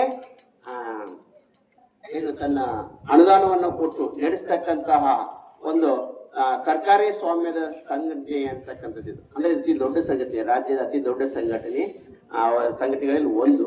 ಆದ್ರೆ ಹಾಗೆ ತನ್ನ ಒಂದು ಅನುದಾನದ ಮೂಲಕ ಇದಕ್ಕೆ ಕನ್ನಡ ಸಾಹಿತ್ಯ ಪರಿಷತ್ಗೆ ಚುನಾವಣೆ ನಡೆಸೋದ್ರ ಮೂಲಕ ಇಲ್ಲಿ ಇರ್ತಕ್ಕಂಥ ಅಧ್ಯಕ್ಷನ ಆಯ್ಕೆ ಮಾಡ್ತಾ ಇದೆ. ಆಯ್ಕೆ ಮಾಡ್ಬಿಟ್ಟು ಒಟ್ಟಾರೆಯಾಗಿ ಇವತ್ತು ಈ ಕನ್ನಡ ಸಾಹಿತ್ಯ ಪರಿಷತ್ ಏನ್ ಮಾಡ್ತಿದ್ದಾರೆ, ಕನ್ನಡ ನಾಡಿನ ಉಳಿವಿಗಾಗಿ ಮತ್ತು ನಾಡಿನ ಭಾಷೆಯ ಬೆಳವಣಿಗೆಗಾಗಿ ಈ ಏನು ಕನ್ನಡ ಅಖಿಲ ಭಾರತ ಸಾಹಿತ್ಯ ಸಮ್ಮೇಳನ ಅಂತಕ್ಕಂಥ ದೊಡ್ಡ ದೊಡ್ಡ ಕಾರ್ಯಕ್ರಮವನ್ನು ಹಮ್ಮಿಕೊಳ್ಳುವುದರ ಮೂಲಕ ಈ ಭಾಷೆಯ ಒಂದು ಉಳಿವಿಗಾಗಿ ಸಾಕಷ್ಟು ಶ್ರಮವನ್ನು ವಹಿಸ್ತಾ ಇದೆ. ಅಂತ ಸಂಘಟನೆಯಲ್ಲಿ ನಾನು ಅಧ್ಯಕ್ಷನಾಗಿ ಆಯ್ಕೆ ಆಗಿರುವಂತದ್ದು ನನ್ನ ಅದೃಷ್ಟನೇ ಅಂತ ನಾನು ಭಾವಿಸ್ತಾ ಇದ್ದೀನಿ. ಅದು ತಾಯಿ ಭುವನೇಶ್ವರಿಯ ಒಂದು ಆಶೀರ್ವಾದ ಅಂತಾನೆ ನಾನು ಭಾವಿಸಿದ್ದೀನಿ. ಆ ಒಂದು ನಿಟ್ಟಿನಲ್ಲಿ ನಾನು ನನ್ನ ಭಾಷೆಗೆ, ನನ್ನ ನಾಡಿಗೆ, ನಾನು ಇರ್ತಕ್ಕಂಥ ಈ ಒಂದು ನೆಲದಲ್ಲಿ ಕುರುಗೋಡು ಕ್ಷೇತ್ರ, ನಾನು ಮೂಲತಃ ಬಾಗಲಕೋಟದವನು ಆಗಿರ್ಬೋದು, ಆದ್ರೆ ಇವತ್ತು ನಾನು ಕೆಲಸ ಮಾಡ್ತಾ ಇರ್ತಕ್ಕಂಥದ್ದು ಕುರುಗೋಡು ಕ್ಷೇತ್ರದಲ್ಲಿ. ಈ ಕುರುಗೋಡು ಕ್ಷೇತ್ರಕ್ಕೆ ನನ್ನ ಕೈಲಾಗಿರ್ತಕ್ಕಂತಹ ಕನ್ನಡ ನಾಡಿನ ಸೇವೆಯನ್ನ ಸಾಧ್ಯ ಆದಷ್ಟು ಮಟ್ಟಿಗೆ ನಾನು ಮಾಡ್ತಾ ಇದ್ದೀನಿ ಅಂತಕ್ಕಂಥ ಆತೃಪ್ತಿ ನನ್ನಲ್ಲಿದೆ. ಆ ಒಂದು ನಿಟ್ಟಿನಲ್ಲಿ ಇವತ್ತು ಈ ಕನ್ನಡ ಸಾಹಿತ್ಯ ಸಂಘವನ್ನ ಉದ್ಘಾಟನೆ ಮಾಡಲಿಕ್ಕೆ ಏನ್ ಕೊಡಿದ್ದಾರೆ ಅದು ಕೂಡ ಈ ಸಾಹಿತ್ಯ ಪರಿಷತ್ನ ಅಧ್ಯಕ್ಷ ಸ್ಥಾನದಿಂದ ನನಗೆ ಲಭಿಸಿರುವಂತಕ್ಕಂತ ಮಾತನ್ನು ಹೇಳಲಿಕ್ಕೆ ಇಷ್ಟಪಡ್ತೀನಿ. ಆ ಮೂಲಕ ಈ ಒಂದು ಸಂಘಟನೆ ಉದ್ಘಾಟನೆಗೆ ನನ್ನನ್ನ ಬರಮಾಡಿಕೊಂಡಿರ್ತಕ್ಕಂತಹ ನನ್ನನ್ನು ಆಹ್ವಾನಿಸಿರ್ತಕ್ಕಂಥ ನಮ್ಮ ವೇಣಿಕಾ ಮೇಡಮ್ ಅವರಿಗೂ ಹಾಗೂ ನಮ್ಮ ಬಸವರಾಜ್ ಸರ್ ಅವರಿಗೂ ತುಂಬ ಹೃದಯದ ಧನ್ಯವಾದಗಳನ್ನ ಅರ್ಪಿಸ್ತಾ ಇದ್ದೀನಿ. ಈ ಸಂಘಟನೆ ನಿಮ್ಮಲ್ಲೆಲ್ಲ ಹೇಗೆ ಕೆಲಸ ಮಾಡ್ಬೇಕು ಅಂತ ಹೇಳಿದ್ರು. ಸಂಘಟನೆ ಉದ್ದೇಶಗಳನ್ನ ಬಸವರಾಜ್ ಸರ್ ಅವ್ರು ಹೇಳಿದ್ರು, ಹೌದಾ? ನೀವೆಲ್ಲ ಏನ್ ಮಾಡ್ಬೇಕಪ್ಪ, ಕನ್ನಡದ ಕವನಗಳನ್ನ ಬರೀಬೇಕು. ಚಿಕ್ಕ ಚಿಕ್ಕ ಕವನಗಳನ್ನು ನೀವೆಲ್ಲ ಮಕ್ಕಳಾದ ಸಹಿತ ಚಿಕ್ಕ ಚಿಕ್ಕ ಕವನಗಳನ್ನ ಬರೀಬಹುದು, ಚಿಕ್ಕ ಚಿಕ್ಕ ಕಥೆಗಳನ್ನ ಬರೀಬಹುದು. ಅದೇ ಉದ್ದೇಶಕ್ಕಾಗಿ ಇವತ್ತು ಸಂಘಟನೆಯನ್ನು ನಾವು ಮಾಡೋದು. ಆ ಸಂಘಟನೆ ಮೂಲಕ ಇವೆಲ್ಲ ಕಾರ್ಯಕ್ರಮಗಳು ಶುರು ಆಗಬೇಕು. ಕಥೆಗಳು, ಕವನಗಳು ಮತ್ತಿನ್ನೇನಾದ್ರೂ ಲೇಖನಗಳನ್ನ ಬರೀಬಹುದು. ಅವುಗಳ ಮೂಲಕ ನಿಮ್ಮಲ್ಲಿರ್ತಕ್ಕಂತಹ ಒಂದು ಕೌಶಲ್ಯ ಏನಿದೆಯಲ್ಲ, ಬರೆಯುವಂತಹ ಕೌಶಲ್ಯ, ನಿಮ್ಮ ವಿಚಾರಗಳನ್ನು ಕೂಡ ಅಲ್ಲಿ ನೀವು ತೋರಿಸ್ಬೋದು. ಅಲ್ಲಿ ಮೂಡಿಸಿದ್ರೆ ನಿಮ್ಮ ಒಂದು ಸ್ಕಿಲ್ ಅಂದ್ರೆ ನಿಮ್ಮ ಒಂದು ಕೌಶಲ್ಯ ಹೊರ ಹೊಮ್ಮುತ್ತೆ ಅಂತಕ್ಕಂಥ. ಅದರ ಮೂಲಕ ನಿಮ್ಮ ಕಲಿಕೆ ಕೂಡ ಆಗುತ್ತೆ. ಯಾಕಂತಂದ್ರೆ ನಿಮ್ಮ ಪಠ್ಯಗಳಲ್ಲಿ ಬಂದಿರತಕ್ಕಂತಹ ಕವಿಗಳ ಪರಿಚಯ ಕೂಡ ನಿಮಗಾಗತ್ತೆ. ಆ ಕವಿಗಳ ಹೆಚ್ಚಿನ ಪರಿಚಯ ಕೂಡ ಕವಿಗಳು ಪಡೆದಿರ್ತಕ್ಕಂಥ ಅನೇಕ ಏನು ಬಹುಮಾನಗಳಿದಾವೆ. ಆಮೇಲೆ ಒಟ್ಟಾರೆ ಅವರು ಹುಟ್ಟಿರುವಂತದ್ದು ಒಟ್ಟಾರೆ ಕವಿ ಪರಿಚಯ ಏನಿದೆಯಲ್ಲಪ್ಪ, ಆ ಕವಿ ಪರಿಚಯವು ನಿಮ್ಮ ಈ ಏನು ಕಾರ್ಯಕ್ರಮಗಳ ಮೂಲಕ ನಿಮಗೆಲ್ಲ ಕವಿಗಳ ಪರಿಚಯ ಆಗುತ್ತೆ. ಜೊತೆಗೆ ಇನ್ನು ಬೇರೆ ಬೇರೆ ಆಗಿರ್ತಕ್ಕಂಥ ಮಾಹಿತಿ ಕೂಡ ನಿಮಗೆ ಲಭಿಸ್ತದೆ. ಈ ಸಂಘಟನೆ ಹೇಗೆ ಕೆಲಸ ಮಾಡಬೇಕು ಅನ್ನೋದನ್ನ ಇಲ್ಲಿ ಕುವೆಂಪು ಒಂದ್ಸರಿ ಹೇಳ್ತಾರೆ. ಏನಂತ, ನಮ್ಮ ಉತ್ಸಾಹ, ನಮ್ಮಲ್ಲಿ ಇರ್ತಕ್ಕಂಥ ಕೆಲಸ ಮಾಡ್ತಕ್ಕಂಥ ಉತ್ಸಾಹ ಏನಿರ್ತಿಲ್ಲ, ಆ ಉತ್ಸಾಹ ಏನಾಗಿರ್ಬೇಕು ಅಂತಂದ್ರೆ ಹುಲ್ಲಿನ ಬೆಂಕಿ ಆಗಿರಬಾರ್ದು ಅಂತ ಹೇಳ್ತಾರೆ. ಹುಲ್ಲಿಗೆ ಬೆಂಕಿ ಹಚ್ಚಿದ್ರೆ ಎಷ್ಟೊತ್ತು ಉರಿಯುತ್ತೆ ಅದು? ಸ್ವಲ್ಪ, ಹೌದಲ್ಲ? ನಮ್ಮ ಉತ್ಸಾಹ ಹುಲ್ಲಿನ ಬೆಂಕಿ ಆಗಿರಬಾರ್ದು. ಏನಾಗಿರ್ಬೇಕಂತ ಹೇಳ್ತಾರೆ ಅಂದ್ರೆ ಕಲ್ಲಿದ್ದೆಲ್ಲ ಕಾವಾಗಿರ್ಬೇಕು ಅಂತ ಹೇಳ್ತಾರೆ. ಕಲ್ಲಿದ್ದೆಲ್ಲ ಕಾವಾಗಿರ್ಬೇಕು. ನೋಡ್ರಿ, ಕಲ್ಲಿದ್ದು ಎಷ್ಟು ಊರ್ದು ಹೋದ್ಮೇಲೆ ಸಹಿತ ಅದ್ರ ಕಾವು ಹಾಗೆ ಇರುತ್ತೆ, ಬಹಳ ಹೊತ್ತಿನವರೆಗೆ ಹಾಗೆ. ಹಾಗಾಗಿ ಮೊದಲೆಲ್ಲ ರೈಲ್ವೆ ಇಂಜಿನಿಯರ್ ಕಲ್ಲಿದ್ದೆಲ್ಲ ಉಪಯೋಗ ಮಾಡ್ತಾ ಇದ್ರು. ಆ ಕಾವಿನಿಂದ ಏನು ಉತ್ಪತ್ತಿ ಆಗಿದ್ದ ಶಕ್ತಿ ಆ ಮೂಲಕ ಇಂಜಿನ್ ನಡೆಸುವಂತ ಶಕ್ತಿ ಇರ್ತದೆ. ಸೊ ಹಾಗೆ ನಮ್ಮ ಉತ್ಸಾಹ ಕೂಡ ಏನಾಗಿರ್ಬೇಕು, ಈ ಕನ್ನಡ ನಾಡಿನ ಬಗ್ಗೆ ಇರ್ತಕ್ಕಂಥ ಉತ್ಸಾಹ ಮತ್ತು ಕನ್ನಡದ ಕಾರ್ಯಕ್ರಮಗಳನ್ನ ಮಾಡತಕ್ಕಂತ ಉತ್ಸಾಹ ಏನಾಗಿರ್ಬೇಕು ಅಂತಂದ್ರೆ, ಏನು ನಮ್ಮ ಹುಲ್ಲಿನ ಬೆಂಕಿ ಅಂತ ಆದ್ರೆ ಕಲ್ಲಿದ್ದೆಲ್ಲ ಕಾವಾಗಿರ್ಬೇಕು ಅಂತ ಕುವೆಂಪು ಅವರು ಹೇಳ್ತಾರೆ. ಹಾಗೆ ನೀವು ಕೂಡ ನಿಮ್ಮಲ್ಲಿ ಆ ಕಾವನ್ನ ಹಾಗೆ ಉಳಿಸ್ಕೊಂಡು ಈ ಕನ್ನಡದ ಕಾರ್ಯಕ್ರಮಗಳನ್ನ ಮಾಡ್ರಿ ಅಂತಕ್ಕಂಥ ಮಾತನ್ನ ಹೇಳ್ತಾ ಇದೀನಿ. ಇಲ್ಲೇ ಹಿಂದೆ ನಿಮ್ಗೊಂದು ಮಾತು ಇಟ್ಕೊಂಡಿದ್ದೆ, ಬೀಚ್ ಅವರು ಹೇಳಿರುವಂತದ್ದು ಮಾತು ಏನಂತಂದ್ರೆ, ಕನ್ನಡದಲ್ಲಿ 4 ಬಗೆ ಅಂತ ಹೇಳ್ತಾರೆ. ನೀವೆಲ್ಲ 3 ಬಗೆ ಕೇಳಿರ್ತೀರಿ ಸಾಮಾನ್ಯವಾಗಿ. ಕನ್ನಡದಲ್ಲಿ 4 ಬಗೆ ಅಂತ ಹೇಳ್ತಾರೆ. ನೀವೆಲ್ಲ ಸಾಮಾನ್ಯ 3 ಬಗೆ ಕೇಳ್ತೀರಿ. ಕನ್ನಡದಲ್ಲಿ 4 ಬಗೆ. ಹೋಗಿದ್ದು ಹಳೆಗನ್ನಡ, ಹೋಗುತ್ತಿರುವುದು ನಡುಗನ್ನಡ, ಎಳೆಯುತ್ತಿರುವುದು ಬಡ ಕನ್ನಡ, ಬರಲಿರುವುದು ಯವಳ ಕನ್ನಡ ಅಂತ ಹೇಳ್ತಿದ್ದಾರೆ. ಯಾಕೆ ಬೀಚವ್ರು ಈ ಮಾತಾದ್ರು? ಬೀಚವ್ರು ನೋಡ್ರಿ ನಮ್ಮ ಬಳ್ಳಾರಿ ಜಿಲ್ಲೆಯ ಸಾಹಿತಿಗಳು, ನಮ್ಮ ಬಳ್ಳಾರಿ ಜಿಲ್ಲೆಯ ಹಗರಿಬೊಮ್ಮಳ ಮೂಲದವರು ಬೀಚವ್ರು. ಅವ್ರು ಯಾಕೆ ಈ ಮಾತನ್ನು ಹೇಳ್ತಾರೆ ಅಂತಂದ್ರೆ, ಇವತ್ತು ಅನೇಕ ಬೆಳಗಾಮಲ್ಲಿ ತಗೊಳ್ರಿ ಮತ್ತು ಬೆಂಗಳೂರಲ್ಲಿ ತಗೊಳ್ರಿ, ಸ್ಪಷ್ಟವಾಗಿರ್ತಕ್ಕಂಥ ಕನ್ನಡ ಬರ್ತಾ ಇಲ್ಲ, ಮೂಡ್ತಾ ಇಲ್ಲ, ಜನರಲ್ಲಿ ಅದನ್ನ ಉಪಯೋಗ ಆಗ್ತಾ. ನಮ್ಮ ಬಳ್ಳಾರಿಯಲ್ಲೇ ಹೋಗ್ರಿ, ಕಚೇರಿಯಲ್ಲಿ ಹೋದ್ರೆ ಸಾಮಾನ್ಯವಾಗಿ ತೆಲುಗನ್ನೇ ಉಪಯೋಗ ಮಾಡ್ತಾರೆ ಹೊರತು ಕನ್ನಡ ಉಪಯೋಗ ಮಾಡ್ತಾರೆ. ಸರ್ಕಾರ ಆದೇಶ ಮಾಡಿದೆ ಏನಂತ, ಕನ್ನಡ ಆಡಳಿತ ಭಾಷೆ, ಕನ್ನಡವನ್ನೇ ಉಪಯೋಗ ಮಾಡ್ಬೇಕಂತ ಹೇಳ್ತಾರೆ. ಆದ್ರೂ ಸಹಿತ ಏನ್ ಮಾಡ್ತಾ ಇದ್ದಾರೆ, ತೆಲುಗು, ಮರಾಠಿ, ಅಲ್ಲಿ ತಮಿಳನ್ನ ಮಾತನಾಡುವಂತ ಸಂದರ್ಭವನ್ನು ಸಾಕಷ್ಟು ನೋಡ್ತಾ ಇದೀವಿ. ಸೊ ಹಾಗಾಗಿ ಈಗ ನಾವು ಕನ್ನಡವನ್ನು ಉಳಿಸುವಂತ ಕೆಲಸ ನಿಮ್ಮೆಲ್ಲರ ಹೊಣೆ ಆಗಿದೆ. ಸೊ ಅದಕ್ಕೆ ನಾವೇನ್ ಮಾಡ್ಬೇಕು, ಕನ್ನಡವನ್ನೇ ಬಳಸಬೇಕು. ನೀವೆಲ್ಲರೂ ಹೋಗಿ ಕಚೇರಿಯಲ್ಲಿ ಬೇರೆ ಭಾಷೆ ಮಾತಾಡಿದ್ರೆ ನೀವು ಧೈರ್ಯವಾಗಿ ಹೇಳ್ರಿ, ಏನಂತ, ಸರ್ ಕನ್ನಡದಲ್ಲೇ ಮಾತಾಡ್ರಿ, ಬೇರೆ ಭಾಷೆ ನಮ್ಗೆ ಗೊತ್ತಿದ್ರು ಸಹಿತ ನಾವು ಕನ್ನಡವನ್ನ ಬಳಸಬೇಕು. ಅದು ನಮ್ಮ ಭಾಷಾಭಿಮಾನ ಅಂತ ಹೇಳಿ. ಅದರಿಂದ ನಾವು ಭಾಷೆಯನ್ನ ಉಳಿಸ್ಲಿಕ್ಕೆ ಸಾಧ್ಯ ಅಂತಕ್ಕಂಥ ಮಾತನ್ನು ಹೇಳ್ತೇವೆ. ಅದಕ್ಕೆ ಹೇಳ್ತಾರೆ ಅವರು, ಕನ್ನಡದಲ್ಲಿ 4 ಬಗೆ. ಹೋಗಿದ್ದು ಹಳೆಗನ್ನಡ, ಹೋಗುತ್ತಿರುವುದು ನಡುಗನ್ನಡ, ಎಳೆಯುತ್ತಿರುವುದು ಬಡ ಕನ್ನಡ. ಇವತ್ತು ಕನ್ನಡ ಏನಾಗುತ್ತೆ, ಬಹಳಷ್ಟು ಬಡವಾಗಿದೆ ಅಂತಕ್ಕಂಥ ಮಾತನ್ನು ಹೇಳ್ತಿದ್ರೆ, ಇದು ಹೀಗೆ ಬಿಟ್ಬಿಟ್ರೆ ಮುಂದೆ ಏನಾಗುತ್ತದೋ ಯವಳ ಕನ್ನಡ ಆಗಿಬಿಡುತ್ತೆ ಅಂತಕ್ಕಂಥ ಮಾತನ್ನ ಟೀಚರ್ ಹೇಳ್ತಾ, ಅದನ್ನ ಅರ್ಥ ಮಾಡ್ಕೊಂಡು ಈ ಭಾಷೆಯನ್ನು ಬೆಳೆಸುವಂತ ಜವಾಬ್ದಾರಿ ನಿಮ್ಮೆಲ್ಲರದು ಅಂತಕ್ಕಂಥ ಮಾತನ್ನು ಇಲ್ಲಿ ಹೇಳ್ತಾ, ಕೊನೆಯದಾಗಿ ನಾನು ಹೆಚ್ಚಿಗೆ ಸಮಯ ತೆಗೆದುಕೊಳ್ಳಾರೆ ನನ್ನ ಒಂದು ಕವನವನ್ನು ಇಲ್ಲಿ ನಿಮ್ಮೆಲ್ಲರಿಗೂ ಓದ್ತಾ ನನ್ನ ಭಾಷೆಗೆ, ನನ್ನ ಒಂದು ಭಾಷಣಕ್ಕೆ ಅಂತ್ಯವನ್ನ ಹೇಳ್ತಾ ಇದ್ದೀನಿ.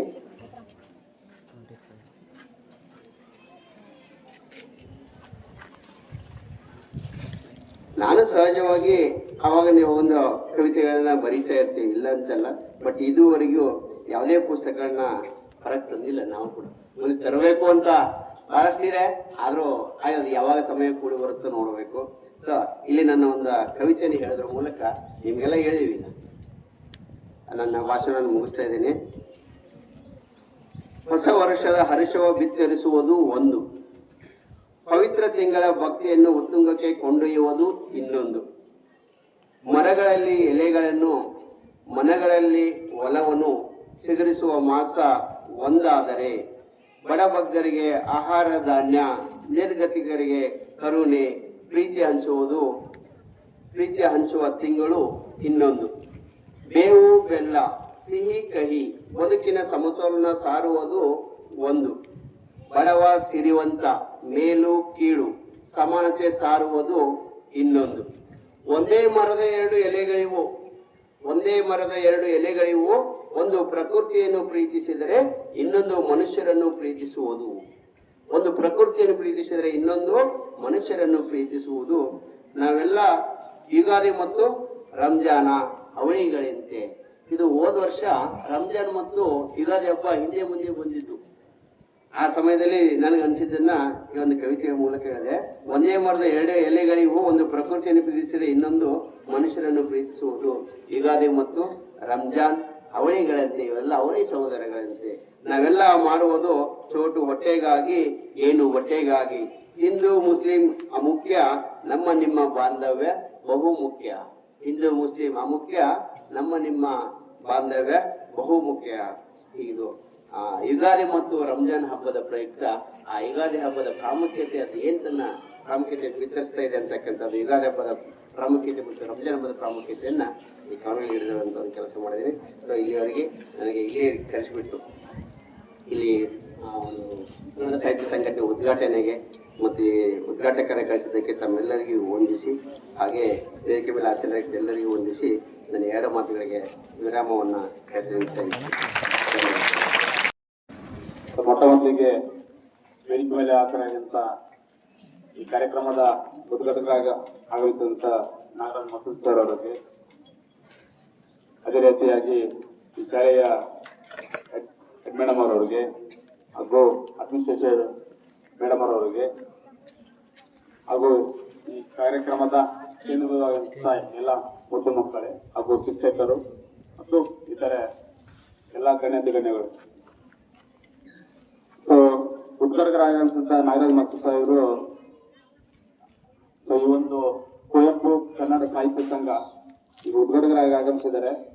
ಸೊ ಮೊಟ್ಟ ಮೊದಲಿಗೆ ನಾವು ಏನ್ ಹೇಳಲಿಕ್ಕೆ ಇಷ್ಟಪಡ್ತೀನಿ ಅಂತಂದ್ರೆ, ಸೊ ನನಗೆ ಪರ್ಸನಲ್ ಆಗಿ ಯಾವುದೇ ರೀತಿಯಿಂದ ಡೌಟ್ ಇರಲಿ ಅಥವಾ ನಮ್ದು ಯಾವ್ದಾದ್ರು ಸ್ಟೇಷನ್ ವೈಸ್ ಏನೋ ಬ್ಯಾನರ್ ಮಾಡ್ಬೇಕಂತಂದ್ರೂ ಅದು ಕನ್ನಡದಾಗಿದ್ರು ಸಹಿತವಾಗಿ ನಾವು ನಾಗರಾಜ್ ಸರ್ಗೆ ಕೇಳೋದು, ಸರ್ ಈ ತರ ಒಂದು ಪ್ಲಾನ್ ಮಾಡ್ಕೊಂಡಿದೀವಿ, ಸೊ ಅದನ್ನ ಯಾವ ತರ ಮಾಡಿದ್ರೆ ಬಹಳ ಚೆನ್ನಾಗಿ ಕಾಣಿಸುತ್ತೆ, ತಾವು ಸ್ವಲ್ಪ ನಮ್ಗೆಲ್ಲ ಬರ್ಕೊಡಿ ಅಂತ ಇದ್ರೆ, ಬಾಬಾ ಅವ್ರು ಮಿಡ್ ನೈಟ್ 1 ಗಂಟೆಗೆ ಫೋನ್ ಮಾಡಿ 2 ಗಂಟೆಗೆ ಫೋನ್ ಮಾಡಿದ್ರು ಸಹಿತವಾಗಿ ನಮ್ಗೆ ರೆಸ್ಪಾಂಡ್ ಮಾಡ್ಬಿಟ್ಟು ಕರೆಕ್ಟ್ ಆಗಿ ಅಲಂಕಾರ ಭರಿತವಾಗಿ ಅದನ್ನ ಬರ್ಬಿಟ್ಟು ನಮ್ಗೆ ಕಳಿಸ್ತಾರೆ. ಸೊ ನಾವ್ ಯಾವಾಗ್ಲೂ ಅವ್ರಿಗೆ ತೆರಳಿ, ಯಾಕಂದ್ರೆ ಅವರು ನಮ್ಮ ತಾಲೂಕು ಅಧ್ಯಕ್ಷ ಆಗಿದ್ದಕ್ಕೆ ಆ ಒಂದು ಸ್ಥಾನಕ್ಕೆ ಸೂಟಬಲ್ ಪರ್ಸನ್ ಅವರೆಲ್ಲ. ಸೊ ಅಂತರ ಇದು ಇರೋದ್ರಿಂದ ನಮ್ಮ ಕುರುಗೋಡು ತಾಲೂಕು ಮಟ್ಟದಲ್ಲಿ ಸೊ ಕನ್ನಡ ಬಹಳಷ್ಟು ಎತ್ತರ ಮಟ್ಟಕ್ಕೆ ಬೆಳೀತಾ ಇದೆ ಅಂತಾನೆ ಹೇಳ್ಬೋದು. ಅದೇ ರೀತಿಯಾಗಿ ಬಸವರಾಜ್ ಸರ್, ಶಿವಕುಮಾರ್ ಸರ್, ನಾವೆಲ್ಲ ಒಂದು ನಾಗರಾಜ್ ಮಸೂದ್ ಸರ್ ಈ ಹಿಂದೆ ಡಾಕ್ಟರ್ ಅಂಬೇಡ್ಕರ್ ಜಯಂತಿ ಪ್ರಯುಕ್ತ ಒಂದು ದೊಡ್ಡ ಕಾರ್ಯಕ್ರಮ ಮಾಡಿದ್ವಿ, ಸ್ಟೇಟ್ ಲೆವೆಲ್ ರಸಪ್ರಶ್ನೆ ಕಾರ್ಯಕ್ರಮ ಅಂತ ಹೇಳ್ಬಿಟ್ಟು. ಸೊ ಕಾರ್ಯಕ್ರಮದಲ್ಲಿ ಎಲ್ಲ ಟೀಮ್ ವರ್ಕ್ ಆಗಿ ಎಲ್ಲ ವರ್ಕ್ ಮಾಡಿದ್ವಿ. ಹಲವಾರು ಸ್ಟೇಟ್ ಇಂದ ಸುಮಾರು ಜನ ಹುಡುಗರೆಲ್ಲ ಪಾರ್ಟಿಸಿಪೇಟ್ ಮಾಡಿದ್ರು.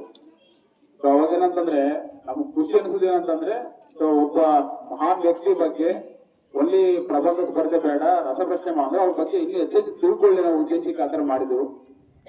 ಸೊ ಕಾರ್ಯಕ್ರಮ ಯಶಸ್ಸಾಯಿತು. ಈ ಒಂದು ವೇದಿಕೆ ಮುಖಾಂತರ ಅವ್ರಿಗೂ ಎಲ್ಲರಿಗೂ ಧನ್ಯವಾದ ಇಷ್ಟಪಡ್ತೀನಿ. ಅದೇ ರೀತಿಯಾಗಿ ಬಸವರಾಜ್ ಸರ್ ನಮ್ಮ ಹತ್ರ ಬಂದ್ಬಿಟ್ಟು ಇಲ್ಲ ಸರ್ ಈ ತರ ಎಲ್ಲ ಪ್ಲಾನ್ ಮಾಡ್ಕೊಂಡಿದ್ದೀವಿ, ನಾವು ಆಗಮಿಸ್ಬೇಕು, ಗೆಸ್ಟ್ ಆಗಿ ಒಂದು ಲಾ ಅವೇರ್ನೆಸ್ ರಿಲೇಟೆಡ್ ನಮ್ಮ ಹುಡುಗರಿಗೆ ನಾವು ಕಾನೂನು ಅರಿವು ಮೂಡಿಸ್ಬೇಕಂತ ಹೇಳ್ಬಿಟ್ಟು ಕೇಳ್ಕೊಂಡಿದ್ರು. ಬಹಳ ಖುಷಿಯಿಂದ ಬಂದಿದ್ದೀನಿ. ಸೊ ಅವತ್ತೇ ನಾನು ಡೇಟ್ ಕೌಂಟ್ ಮಾಡ್ತಾ ಇದ್ದೆ. ಸೊ ನಮ್ದು 1ನೇ ದಿನ ಗಣಪತಿ ಹೋಗುತ್ತೆ, 2ನೇ ದಿನ ಗಣಪತಿ ಹೋಗುತ್ತೆ. So may be 6th Ganapati 7th almost free ಇರ್ಬೋದು ಅನ್ಕೊಂಡಿದ್ದೆ. ಬಟ್ ನಮ್ ರೋಡಲ್ಲಿ ಆ ತರ ಇಲ್ಲ. 5 ದಿನ ಒಂದು ಫಸ್ಟ್ ಡೇ ಸ್ಟಾರ್ಟ್ ಆಗಿದ್ದ ಗಣಪತಿ ಪ್ರತಿ ದಿನನೂ ಮಿಡ್ ನೈಟ್ 1 ಗಂಟೆ 2 ಗಂಟೆವರೆಗೂ ಹಂಗೆ ಗಣೇಶ ಹೋಗ್ತಾನೆ ಇರ್ತಾವು. ಸೊ ಅದಕ್ಕೆ ಏನಂತಂದ್ರೆ ಆಯ್ತು ಇದು ಯುವಕರ ಹಬ್ಬ ಅಂತಾನೆ ಮಾಡ್ಬೋದು. ಆಕ್ಚುಲಿ ಗಣೇಶನ ಹಬ್ಬ ಸ್ಟಾರ್ಟ್ ಮಾಡಿರೋ ಉದ್ದೇಶನೇ ಬೇರೆ, ಬಟ್ ಈಗ ಆಗ್ತಿರೋ ರೀತಿನೇ ಬೇರೆ. ಯಾಕಂದ್ರೆ ನಾವು ಅದಕ್ಕೆ ಎಂಟಿನೇ ಇದೀವಿ. ಏನೋ ಎಂಟಿ ಅಂದ್ರೆ ಯಾವ್ದನ್ನ ಗಣೇಶ ಕೂರ್ಸೋಕ್ಕಲ್ಲ. ಸೊ ಈ ಡಿಜೆ ಸಿಸ್ಟಮ್, ಆ ಡಿಜೆ ಸಿಸ್ಟಮ್ ಸಲುವಾಗಿ ಅಲ್ಲಿ ಹುಡುಗರು ಬಂದು ಕುಣಿಯುವುದು ಅವೆಲ್ಲ ಅಗೇನೆಸ್ಟ್. ಬಟ್ ಏನ್ ಮಾಡಕ್ಕಾಗಲ್ಲ, ಸಿಸ್ಟಮ್ ಸೊ ಹೊಂದ್ಕೋಬೇಕಾಗಿದೆ. ಬಟ್ ಏನಂತಂದ್ರೆ ನಾವು ಡಿಜೆ ಯಾವ್ದಕ್ಕೊಂದು ಪರ್ಮಿಷನ್ ಕೊಡಕ್ ಹೋಗೋದಿಲ್ಲ. ಓನ್ಲಿ 2 ಸ್ಪೀಕರ್ ಅಂಡ್ 2 ಬೇಸ್ ಅಂತ ಹೇಳ್ತೀವಿ ಕೆಲವು ಸರಿ. ಮತ್ತೆ ಏನಂತಂದ್ರೆ ಹುಡುಗರಿಗೆ ವರ್ಷಕ್ಕೊಂದ್ಸಲ ಬರೋದಪ್ಪ, ಸುಮಾರು ಜನ ಬಂದು ರಿಕ್ವೆಸ್ಟ್ ಮಾಡ್ಕೊಂತಾರೆ, ವರ್ಷಕ್ಕೊಂದ್ಸಲ ಬರುತ್ತೆ, ಸ್ವಲ್ಪ ಏನೋ ಎಂಟರ್ಟೈನ್ಮೆಂಟ್ ಪರ್ಪಸ್ ನಾವು ಮಾಡ್ತೀವಿ ಅಂತ ಹೇಳ್ಬಿಟ್ಟು. ಸೊ ಅದಕ್ಕೂ ನಾವು ಬ್ಯಾಲೆನ್ಸ್ ಆಗಿ ಹೋಗ್ತಾ ಇದೀವಿ. ಮೊಟ್ಟ ಮೊದಲಿಗೆ ಸೊ ಕನ್ನಡ ಸಾಹಿತ್ಯ ಸಂಘ ಅಂದ್ರೆ ಕುವೆಂಪು ಕನ್ನಡ ಸಾಹಿತ್ಯ ಸಂಘನ ಬಸವರಾಜ್ ಸಾಹೇಬರು ತಮ್ಮ ಶಾಲೆಯಲ್ಲಿ ಪ್ರಾರಂಭ ಮಾಡಿದ್ದಾರೆ. ಯಾಕಂದ್ರೆ ಖುಷಿ ಆಗತ್ತೆ. ಯಾಕಂದ್ರೆ ಏನಂತಂದ್ರೆ ಭಾಷಾಭಿಮಾನ ಎಲ್ಲರಿಗೂ ಅವಶ್ಯಕ ಇದೆ. ಯಾಕಂದ್ರೆ ನಾವು ಕನ್ನಡದವ್ರು ಅಂತ ಹೇಳ್ಕೊಳಕ್ಕೆ ಯಾವಾಗ್ಲೂ ನಾವ್ ಎಲ್ಲಿಗೂ ಹೋಗ್ಲಿ, ಯಾಕಂದ್ರೆ ಆಲ್ಮೋಸ್ಟ್ ನಾವು ಕನ್ನಡ ಇಡೀ ದೇಶಕ್ಕೆ, ಇಡೀ ಪ್ರಪಂಚಕ್ಕೆ ಕನ್ನಡದಿಂದ ಕೊಡುಗೆಗಳು ಸಾಕಷ್ಟು ಇದಾವು. ಅಷ್ಟೊಂದು ಫೇಮಸ್ ಪರ್ಸನಾಲಿಟಿನ ನಾವು ಕನ್ನಡದಿಂದನೇ ಓದೋರು ಬಹಳಷ್ಟು ಜನ ಇದ್ದಾರೆ. ನಾಲ್ಕದಂತ ಎಂಎನ್ ಇನ್ಸ್ಟಿಟ್ಯೂಟ್ ಅಲ್ಲೂ ಸಹಿತವಾಗಿ ಕನ್ನಡದಲ್ಲೂ ವರ್ಕ್ ಮಾಡಿದಾರೆ. ಸೊ ಒಂದು ದೇಶದ ಪ್ರಧಾನಿ, ಬ್ರಿಟನ್ ದೇಶದ ಪ್ರಧಾನಿವರೆಗೂ ಹೋಗಿದ್ದಾರೆ. USA ಕ್ಯಾಬಿನೆಟ್ ಒಳಗಡೆನೂ ಕನ್ನಡದವರು ಇದ್ದಾರೆ. ಬ್ರಿಟನ್ ಕ್ಯಾಬಿನೆಟ್ ನಗೂ ಕನ್ನಡದವರು ಇದ್ದಾರೆ. ಸೊ ಈ ತರ ಹೇಳ್ಕೊಂಡ್ರೆ ಈ ದೇಶಕ್ಕೆ ಎಲ್ಲಾ ರಂಗದಲ್ಲೂ ಸೈಂಟಿಫಿಕ್ ಆಗಿ ತಗೊಳ್ಳಿ, ಎಕನಾಮಿಕಲ್ ಆಗಿ ತಗೊಳ್ಳಿ, ಪೊಲಿಟಿಕಲ್ ಆಗಿ ತಗೊಳ್ಳಿ, ಅಥವಾ ಇಲ್ಲಿ ಯಾವುದೇ ರಂಗದಲ್ಲೂ ತಗೊಳ್ಳಿ, ಬಿಸಿನೆಸ್ ಪರ್ಪಸ್ ತಗೊಳ್ಳಿ, ಸೊ ಕನ್ನಡದವ್ರದ್ದು ಕೊಡುಗೆ ಯಾವತ್ತಿಗೂ ಮೇಲ್ಗೆ ಅಂತಾನೆ ಹೇಳ್ಬೋದು. ಸೊ ಅಂತ ಕನ್ನಡ ಭಾಷೆ, ಅಂತ ಕನ್ನಡ ನಾಡಲ್ಲಿ ನಾವೆಲ್ಲ ಹುಟ್ಟಿದೀವಿ. ಸೊ ಕನ್ನಡಕ್ಕೆ ಬಹಳಷ್ಟು ಪೂರ್ವ ಇತಿಹಾಸ ಇದೆ. ನಾನ್ ಜಾಸ್ತಿ ನಾವು ಅಲ್ಪ ಸ್ವಲ್ಪ ತಿಳ್ಕೊಳ್ಳೋ ಪ್ರಕಾರ ಉಪನಿಷತ್ ಕಾಲದಲ್ಲೂ ಸಹಿತವಾಗಿ ಕನ್ನಡ ಪದಗಳ ಬಳಕೆಗಳಿದಾವು. ಸೊ ಈಜಿಪ್ಟ್, ಸಿಂಧು ನಾಗರಿಕತೆ ಆಮೇಲೆ ಕನ್ನಡ ಪದಗಳ ಬಳಕೆ ಇದಾವು. ಸೊ ಅದೇ ರೀತಿಯಾಗಿ ಕ್ರಿಸ್ತಪೂರ್ವ ಮತ್ತು ಕ್ರಿಸ್ತ ಶಕ. ಸೊ ನಮ್ಮೆಲ್ಲ ಹೇಳ್ಬೋದು ಅಲ್ಬಿಡಿ ಇತಿಹಾಸ ಅಂತ ನಮ್ದು ಫಸ್ಟ್ ಸಿಕ್ಕಂತ ಕನ್ನಡ ಇತಿಹಾಸನ. ಸೊ ಅದು ಕ್ರಿಸ್ತ ಶಕ 450. ಸುಮಾರು 2000 ರಿಂದ 2500 ವರ್ಷದ ಇತಿಹಾಸವನ್ನ ನಮ್ಮ ಕನ್ನಡ ಹೊಂದಿದೆ. ಅಂತ ಭಾಷಾಭಿಮಾನ, ಅಂತ ಭಾಷೆಯಲ್ಲಿ ನಾವು ಕನ್ನಡ ಹುಟ್ಟಿದಕ್ಕೆ ನಾವೆಲ್ಲ ಅಭಿಪಡಬೇಕು. ಸೊ ಅಭಿಮಾನ ಆ ಮನಸ್ಸಲ್ಲಿ ಇಟ್ಕೊಂಡು ಕನ್ನಡ ಭಾಷಾಭಿಮಾನ ಅಂತಂದ್ರೆ ಓನ್ಲಿ ಕನ್ನಡ ಸ್ಕೂಲಿಗೆ ಮಾತ್ರ ಸೀಮಿತವಾಗಿಲ್ಲ, ಇಂಗ್ಲಿಷ್ ಮೀಡಿಯಂಗೂ ಸ್ಕೂಲಿಗೂ ಇದು ಸೀಮಿತ ಅಂತ ಹೇಳ್ಬಿಟ್ಟು ಬಸವರಾಜ್ ಅವರು ತಮ್ಮೆಲ್ಲ ಒಂದು ಸಂಘ ಮಾಡಿಕೊಂಡು ಸೊ ನಮ್ಮ ಕನ್ನಡನ ಬೆಳೆಸಬೇಕನ್ನೋ ಉದ್ದೇಶದಿಂದ ಅಧ್ಯಕ್ಷ, ಉಪಾಧ್ಯಕ್ಷ, ಕಾರ್ಯದರ್ಶಿ, ಸದಸ್ಯರಂತೆ ಮಾಡಿದ್ದಾರೆ. ಸೊ ಅವ್ರ ಉದ್ದೇಶಗಳು ಏನಿದಾವು ನಾವೆಲ್ಲನೂ ಈಡೇರ್ಲಿ, ಇದು ಯಾವಾಗ್ಲೂ ಸೆಕೆಂಡ್ ಸ್ಕೂಲಲ್ಲಿ ಸೊ ಯಾವಾಗ್ಲೂ ಶಾಶ್ವತ ಇರ್ಲಿ ಅಂತ ಹೇಳ್ಬಿಟ್ಟು ಈ ಕಾರ್ಯಕ್ರಮ ಮುಖಾಂತರ ಬಸವರಾಜ್ ಸರ್ಗೆ ಮತ್ತು ಅವರೆಲ್ಲ ಹೆಣ್ಮಕ್ಳಿಗೆ ಎಲ್ಲರಿಗೂ ತಿಳ್ಕೊಂತ ಇದ್ದೀನಿ. ಸೊ ಕನ್ನಡ ಭಾಷೆ ಬೆಳಿಬೇಕು, ಕನ್ನಡ ಮಾತಾಡೋ ಸಂಖ್ಯೆ ಜಾಸ್ತಿ ಆಗಬೇಕು. ನಾವೆಲ್ಲೇ ಇದ್ದೀವಿ, ನಾವು ಯಾವುದೇ ರಂಗದಲ್ಲಿ ಹೋಗಿ ಸಹಿತವಾಗಿ ನಾವು ಡಾಕ್ಟರ್ ಆಗಲಿ, ಇಂಜಿನಿಯರ್ ಆಗಲಿ, ಅಥವಾ ಯಾವ್ದಾದ್ರು ಫಾರಿನ್ ಹೋಗ್ಲಿ, ಏನೋ ಬರಲಿ, ಸೊ ನಮ್ಮ ಮೂಲ ಕನ್ನಡ, ಸೊ ನಮ್ಮ ಭಾಷೆ ಕನ್ನಡ, ನಮ್ಮ ನೆಲ ಕನ್ನಡ ಅನ್ನೋದು ನಮ್ಗೆ ಯಾವಾಗಲೂ ಒಂದು ತಲೆಯಲ್ಲಿ ಇರಬೇಕು. ಸೊ ಅವಾಗೇ ನಾವೇನಂತಂದ್ರೆ ನಮ್ಮ ಭಾರತಾಂಬೆಗೆ, ನಮ್ಮ ನಾಡ ದೇವರಿಗೆ ನಾವು ಕೊಡುವಂತ ಗೌರವ ಅಂತಾನೆ ಹೇಳ್ಬೋದು. ಸೊ ಅದೇ ರೀತಿಯಾಗಿ ಸೊ ನಾವು ಜಾಸ್ತಿ ಈಗ ಲಾ ಅವೇರ್ನೆಸ್ ಅಂತ ಹೇಳ್ತಾ ಇದಾರೆ, ಕಾನೂನು ಅರಿವು ಮೂಡಿಸಿ ಅಂತ ಹೇಳ್ಬಿಟ್ಟು. ಬಟ್ ಈಗಿದ್ದು ಸ್ಟೇಜ್ ಹೆಂಗಿದೆ ಅಂತಂದ್ರೆ ನಾ ಏನ್ ಹೇಳಕ್ ಹೋದ್ರು ಹುಡುಗರಿಗೆ ಬೋರ್ ಆಗ್ತಾ ಹೋಗ್ತದೆ ಹೊರತು ಇಂಟ್ರೆಸ್ಟ್ ಬರೋದಿಲ್ಲ. But only 9th and 10th ಮಕ್ಕಳಿಗೆ ಅದಕ್ಕೆ ಬಂದ್ಬಿಟ್ಟು ನಾವೇ ಕಾಳಾಕ್ಬೇಕು. ಯಾಕಂದ್ರೆ ಅದು ಹುಡುಕೊಂಡು ಹೋಗಕ್ಕೆ ಅದಕ್ಕೇನು ಅವಕಾಶ ಇರಂಗಿಲ್ಲ. ಅದಕ್ಕೆ ಬಂದು ನಾವೇ ನೀರು ಇಡಬೇಕು. ಸೊ ಅದ್ರ ಆರೈಕೆ ಸೊ ಎಲ್ಲಾನು ನಾವು ಮಾಡ್ತಿರ್ಬೇಕು. ಸೊ ಆ ತರ ಒಂದು ಕ್ಲೋಸ್ ಮಾನಿಟರಿಂಗ್ ಒಳಗಡೆ, ಸೊ ಕ್ಲೋಸ್ ಸಿಸ್ಟಮ್ ಒಳಗಡೆ ತಾವೆಲ್ಲ ಬೆಳಿತಾ ಇದಿರ್ಬೇಕಲ್ಲ. ಸೊ ನಿಮಗಲೇ ಹೊರಗಡೆ ಪ್ರಪಂಚ ಏನಿದೆ ಸೊ ಅವೆಲ್ಲ ಜಾಸ್ತಿ ನಾಲೆಜ್ ಇರಲ್ಲ. ನೀವು ಮನೆಗೆ ಹೋದ್ಮೇಲೆ ಸೊ ಅಲ್ಲಿ ಒಂದಿಷ್ಟು ವಾತಾವರಣಗಳು ಅಂದ್ರೆ ನಿಮ್ಮ ಹೋಮ್ ಎನ್ವೈರ್ಮೆಂಟ್ ಯಾವ ತರ ಇದೆ, ಸೊ ನಿಮ್ಮ ಏರಿಯಾ ಎನ್ವೈರ್ಮೆಂಟ್ ಯಾವ ತರ ಇದೆ, ಅದ್ರ ಬೇಸ್ ಮೇಲೆ ಒಂದಿಷ್ಟು ಜನಗಳು ಚೇಂಜ್ ಆಗ್ತಾ ಹೋಗ್ತಾರೆ. ಬೇಸಿಕಲಿ ಸ್ಕೂಲ್ ಒಳಗಡೆ ಬಂದಾಗ ನಿಮ್ಮ ಕ್ಲಾಸ್ ಟೀಚರ್ಸ್ ಆಗಿರ್ಬೋದು, ಅಥವಾ ನಿಮ್ಮ ಎನ್ವೈರನ್ಮೆಂಟ್ ಆಗಿರ್ಬೋದು, ಅಥವಾ ಸ್ಕೂಲ್ ಎನ್ವೈರ್ಮೆಂಟ್ ಯಾವ ತರ ಇದೆ ಅದನ್ನ ನೋಡ್ಬಿಟ್ಟು ಒಂದಿಷ್ಟು ಹುಡುಗರು ಮೇಲೆ ಪ್ರಭಾವ ಬೀರುವಂತ ಚಾನ್ಸಸ್ ಜಾಸ್ತಿ ಇರ್ತಾವ. ಸೊ ನಾವು ಹೇಳೋದಿಷ್ಟೇ, ಸೊ ಒನ್ಸ್ ನೀವು ಆಫ್ಟರ್ 10th ಮುಗಿಸ್ಕೊಂಡ ತಕ್ಷಣ ಹೊರಗಡೆ ಹೋದ ತಕ್ಷಣ ಸೊ ಇವಾಗಲಿಂದ ನಿಮ್ ಬೇಸಿಕ್ ಯಾವ ತರ ಇರಬೇಕು ಅಂತಂದ್ರೆ ಜೀವನದಲ್ಲಿ ಏನಾದ್ರು ಒಂದು ಸಾಧನೆ ಮಾಡಬೇಕು ಅನ್ನೋ ಗುರಿ ಇರಬೇಕು. ಯಾಕಂದ್ರೆ ಈಗಿನ ಕಾಲದಲ್ಲಿ ಸೊ ನನ್ನ ಮಗಳು 3 years ಓಲ್ಡ್, ಅವಳಿಗೆ ಮೊಬೈಲ್ ಇಟ್ಟರೆ ಊಟ ಮಾಡೋದು. ಸೊ ಈಗಿನ ಮಕ್ಕಳು ಆ ಥರ ಇದ್ದಾರೆ. ಯಾಕಂದ್ರೆ ನಾವು ಏನ್ ಮಾಡ್ತೀವಿ, ನಮ್ಮ ಬಿಸಿ ಶೆಡ್ಯೂಲ್ ಅಲ್ಲಿ ಅವ್ರ ಜೊತೆ 1 ಗಂಟೆ ಗುದ್ದಾಡಕ್ಕಾಗಲ್ಲ ಅಂತ ಹೇಳ್ಬಿಟ್ಟು ತಾಯಂದ್ರೆ ಏನ್ ಮಾಡ್ತಾರೆ, ಮೊಬೈಲ್ ಕೊಟ್ಟು ಕಾರ್ಟೂನ್ ತೋರಿಸ್ತು ಅಂತ ಅವ್ರ ಮೈಂಡ್ ಡೈರೆಕ್ಟ್ ಡೈವರ್ಟ್ ಮಾಡ್ಬಿಟ್ಟು ಬಾಯಿ ಒಂದೊಂದು ಕೂತು ಇಡ್ತಾರೆ. ಸೊ ಈಗ ಆ ಜನರೇಷನ್ ಇವಾಗ ಬಂದಿದೆ. ಸೊ ನಾವು ಅದನ್ನ ಆದಷ್ಟು ಅವಾಯ್ಡ್ ಮಾಡ್ಬೇಕು ಅನ್ನೋದಕ್ಕೆ ಸೊ ಎಲ್ಲ ಮಕ್ಕಳು ಮೊಬೈಲ್ ಯೂಸ್ ಮಾಡ್ತಾರೆ. ಬಟ್ ನಾ ಕೇಳ್ಕೊಳ್ಳೋದು ಇಷ್ಟೇ, ಮೊಬೈಲ್ ಎಲ್ಲ ಒಳ್ಳೆಯದು ಇದನ್ನು ಕೆಟ್ಟದ್ದು ಇದಾವೆ. ಸೊ ನೀವು ಡೈಲಿ ಒಬ್ಬ ಪರ್ಸನಾಲಿಟಿ ಬಗ್ಗೆ ಫಾರ್ ಎಕ್ಸಾಂಪಲ್ ಏನೋ ಒಂದು ಶಾರ್ಟ್ ವಿಡಿಯೋಸ್ ಬರ್ತಿರ್ತಾವೆ, ಒಂದು 15 ಮಿನಿಟ್ಸ್ 20 ಮಿನಿಟ್ಸ್ ವಿಡಿಯೋ. ಡೈಲಿ ಒಬ್ಬ ಪರ್ಸನಾಲಿಟಿ ಸುಮಾರು 1000 lakhs to ಫೇಮಸ್ ಪರ್ಸನಾಲಿಟಿ ಇದ್ದಾರೆ all over world. Famous personality ಬಗ್ಗೆ ಫಾರ್ ಎಕ್ಸಾಂಪಲ್ ಇವತ್ತು ಒಂದಿನ ನಾವು ಒಂದು 15 ನಿಮಿಷ ಸ್ವಾಮಿ ವಿವೇಕಾನಂದ ಬಗ್ಗೆ ಕೇಳೋಣ. 15 ನಿಮಿಷ ಶಾರ್ಟ್ ಸ್ಪೀಚ್ ಅನ್ನೋದು ಸ್ವಾಮಿ ವಿವೇಕಾನಂದ ಅಂತ ಹೊಡೆದ್ರೆ 15 ಮಿನಿಟ್ಸ್ ಬರುತ್ತೆ. ಸೊ ಒಬ್ರದ್ದು ಆಯ್ತು. ಒಬ್ರು ಡೈಲಿ ಒಬ್ರು ಪರ್ಸನ್ ಅಥವಾ ವೀಕ್ಲಿ ಒನ್ಸ್ ಒಬ್ಬ ಪರ್ಸನಾಲಿಟಿ ಇದು ನೀವೇನ್ ಮಾಡ್ಕೋಬೇಕು, ಆ ಪರ್ಸನಾಲಿಟಿದು ಶಾರ್ಟ್ ವಿಡಿಯೋನ ಮೊಬೈಲ್ ಅಲ್ಲಿ ನೋಡ್ಕೋಬಹುದು. So for example Bhagat Singh ಅನ್ನು ತಗೊಳ್ಳಿ, ಅವ್ರ ದೇಶಕ್ಕೆ ಏನ್ ಕೊಡುಗೆ ಕೊಟ್ರು. ಮಹಾತ್ಮ ಗಾಂಧೀಜಿ ತಗೊಳ್ಳಿ, ಅವ್ರ ದೇಶಕ್ಕೆ ಏನ್ ಕೊಡುಗೆ ಕೊಟ್ರು. ಅಥವಾ ನಮ್ಮ ಹಿಸ್ಟ್ರಿ ತಗೊಳ್ಳಿ. ಸೊ ನೀವು ಏನ್ ಮಾಡ್ಬೇಕು, ಡೈಲಿ ಒಂದೊಂದು ವೀಕಿಗೆ ಒಂದೊಂದು ಶಾರ್ಟ್ ವಿಡಿಯೋನ ನೋಡ್ಕೊಂತ ಹೋದಂಗೆಲ್ಲ ನಿಮ್ಗೆ ಏನಾಗುತ್ತೆ, ಸೊ ನಿಮಗೆ ಒಂದು ಇನ್ಸ್ಪೈರ್ ಆಗುತ್ತೆ. ಯಾಕಂದ್ರೆ ನಾವು ಇನ್ಸ್ಪಿರೇಷನ್ ಯಾವಾಗ ಇರ್ತೀವಿ ಅಂತಂದ್ರೆ, ಇವತ್ತು ನಾನು ನಿಮ್ಗೆ ಏನು ಹೇಳೋದು ಅಂತಂದ್ರೆ ನಿಮ್ಗೆ ಏನಾಗುತ್ತೆ, ಸ್ವಲ್ಪ ನೀವು ಕ್ಲಾಸ್ ರೂಮ್ ಒಳಗಡೆ ಹೋಗುವವರೆಗೂ ಮಾತ್ರ ಇರುತ್ತೆ. ಅಥವಾ ಇಲ್ಲಾಂದ್ರೆ ಕ್ಲಾಸ್ ಒಳಗೋಗಿ ಹೊರಗಡೆ ನಿಮ್ಗೆ ಆಟ ಆಡಕ್ ಬಿಟ್ಟ ತಕ್ಷಣ ಅಲ್ಲಿವರೆಗೆ ಮಾತ್ರ ಇರ್ಬೋದು. ಬಟ್ ನೀವು ಲಾಂಗ್ ಟರ್ಮ್ ಉಳ್ಬೇಕಂತಂದ್ರೆ ಸೆಲ್ಫ್ ಇನ್ಸ್ಪಿರೇಷನ್ ಯಾವಾಗಲೂ ಅವಶ್ಯಕತೆ. ಯಾಕಂದ್ರೆ ಬಹಳಷ್ಟು ಜನ ಗೊತ್ತಿರುತ್ತೆ, ನಿಮ್ಮ ಮನೆಯ ಪರಿಸ್ಥಿತಿ ನೋಡ್ಕೊಂಡ್ಬಿಟ್ಟು ಒಂದಿಷ್ಟು ಜನ ಬಹಳಷ್ಟು ಚೇಂಜ್ ಆಗಿರೋದಾರೆ. ಸೊ ನಮ್ಮ ತಾಯಿ ಕೆಲ್ಸಕ್ಕೆ ಹೋಗ್ತಾರೆ, ಹೊಲದಲ್ಲಿ ಕೆಲ್ಸಕ್ಕೆ ಹೋಗ್ತಾರೆ, ನಮ್ಮ ತಂದೆ ಎಲ್ಲೋ ಕೂಲಿ ಕೆಲ್ಸಕ್ಕೆ ಹೋಗ್ತಾರೆ. ಸೊ ಅವ್ರಿಗೆ ನಾವು ಒಂದು ಒಳ್ಳೆ ಸ್ಥಾನಮಾನ ತರಬೇಕು ಅನ್ನೋದು ಕೆಲವು ಎಷ್ಟೋ ಒಂದು 1000 ವಿದ್ಯಾರ್ಥಿಗಳಲ್ಲಿ ಒಂದು 20 to 30 ಹುಡುಗರಿಗೆ ಆತರ ಬರ್ಬೋದು. ಅಂದ್ರೆ ನಮ್ಮ ಫ್ಯಾಮಿಲಿ ಎಕನಾಮಿಕಲ್ ಬ್ಯಾಕ್ಗ್ರೌಂಡ್ ನಾವು ಚೇಂಜ್ ಮಾಡ್ಬೇಕು ಅನ್ನೋ ಉದ್ದೇಶ. ಸೊ ಅವಾಗ ಏನಾಗುತ್ತೆ, ಹುಡುಗರೆಲ್ಲ ಚೆನ್ನಾಗಿ ಓದಕ್ ಸ್ಟಾರ್ಟ್ ಮಾಡ್ತಾರೆ. ಸೊ ಬೇರೆ ಯಾವ್ದಾರಿಗೂ ಮೈಂಡ್ ಡೈವರ್ಟ್ ಮಾಡ್ಕೊಂಡು ಹೋಗಲ್ಲ. ಸೊ ಅವರು ಕ್ಲೋಸ್ ಮಾನಿಟರಿಂಗ್ ಅಂತ ಹೇಳ್ತೀವಲ್ಲ, ಸೊ ಅದರಲ್ಲೇ ಹೋಗ್ತಿರ್ತಾರೆ. once ನೀವೇನಾಗುತ್ತೆ, ಸೊ ಹೊರಗಡೆ ಹೋಗಿ ಸ್ಟಾರ್ಟ್ ಆದ ತಕ್ಷಣ ಸೊ ಒಂದಿಷ್ಟು 10th ಮಕ್ಕಳ 30% ಹೋದ ತಕ್ಷಣ ಈ ಬ್ಯಾಡ್ ಹ್ಯಾಬಿಟ್ಸ್ ಅಂತ ಬಿಟ್ಟು ಕಲಿಯಕ್ ಸ್ಟಾರ್ಟ್ ಮಾಡ್ತಾರೆ. ಸೊ ಬ್ಯಾಡ್ ಹ್ಯಾಬಿಟ್ಸ್ ಅಂದ್ರೆ ಓನ್ಲಿ ಸ್ಟಾರ್ಟಿಂಗ್ ವಿತ್ ಡ್ರಿಂಕ್ಸ್ ಇಂದ ಸ್ಟಾರ್ಟ್ ಆಗುತ್ತೆ. ಡ್ರಿಂಕ್ಸ್, ಸಿಗರೇಟ್ ಅಥವಾ ಗಾಂಜಾ, ಡ್ರಗ್ಸ್ ಅವು ಇವು ಅಂತ ಸ್ಟಾರ್ಟ್ ಆಗ್ತವೆ. ಒಂದ್ಸ ನೀವೆಲ್ಲ ಅದಕ್ಕೆ ಅಡಿಕ್ಟ್ ಆಗ್ತಂತ ಹೋದಂಗೆಲ್ಲ ಏನಾಗುತ್ತೆ, ಯಾಕಂದ್ರೆ ಯಾರೋ ಒಬ್ಬನು ಕಲ್ತಿರ್ತಾನೆ, ಸ್ಕೂಲಿಂದ ಡ್ರಾಪ್ ಔಟ್ ಆಗಿರ್ತಾನೆ, ಅಥವಾ ಅವ್ನು ಬೇಗ ಅವ್ರ ಮನೆ ಎನ್ವೈರ್ಮೆಂಟ್ ಇಂದ ಆತರ ಎಲ್ಲ ಕಲ್ಕೊಂಡಿರ್ತಾನೆ, ಅವ್ರು ನಿಮಗೆ ಕಲಿಸ್ತಾನೆ. ಒಂದ್ಸ ನೀವು ಅಡಿಕ್ಟ್ ಆಗ್ತಂತ ಹೋದಂಗೆಲ್ಲ ಏನಾಗುತ್ತೆ, ನಿಮ್ ಲೈಫ್ ಸ್ಪಾಯ್ಲ್ ಆಗ್ತಂತ ಹೋಗುತ್ತೆ. ಕಾನ್ಸಂಟ್ರೇಷನ್ ಪವರು ಬಹಳಷ್ಟು ಕಡಿಮೆ ಆಗ್ತಾ ಹೋಗುತ್ತೆ.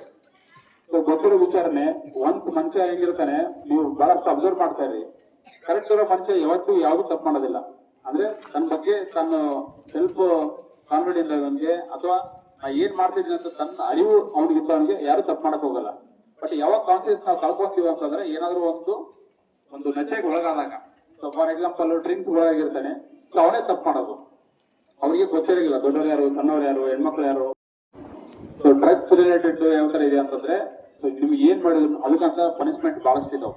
ಒಂದು ಡ್ರಗ್ ಕನ್ಸ್ಯೂಮರ್ ಆಗಿರ್ಬೋದು, ಅಥವಾ ಡ್ರಗ್ಸ್ ನ ನೀವು ಇನ್ನೊಬ್ರು ಸಪ್ಲೈ ಮಾಡೋದಾಗಿರ್ಬೋದು, ಅದೊಂದಿಷ್ಟು ಪನಿಷ್ಮೆಂಟ್ಸ್ ಇದಾವೆ.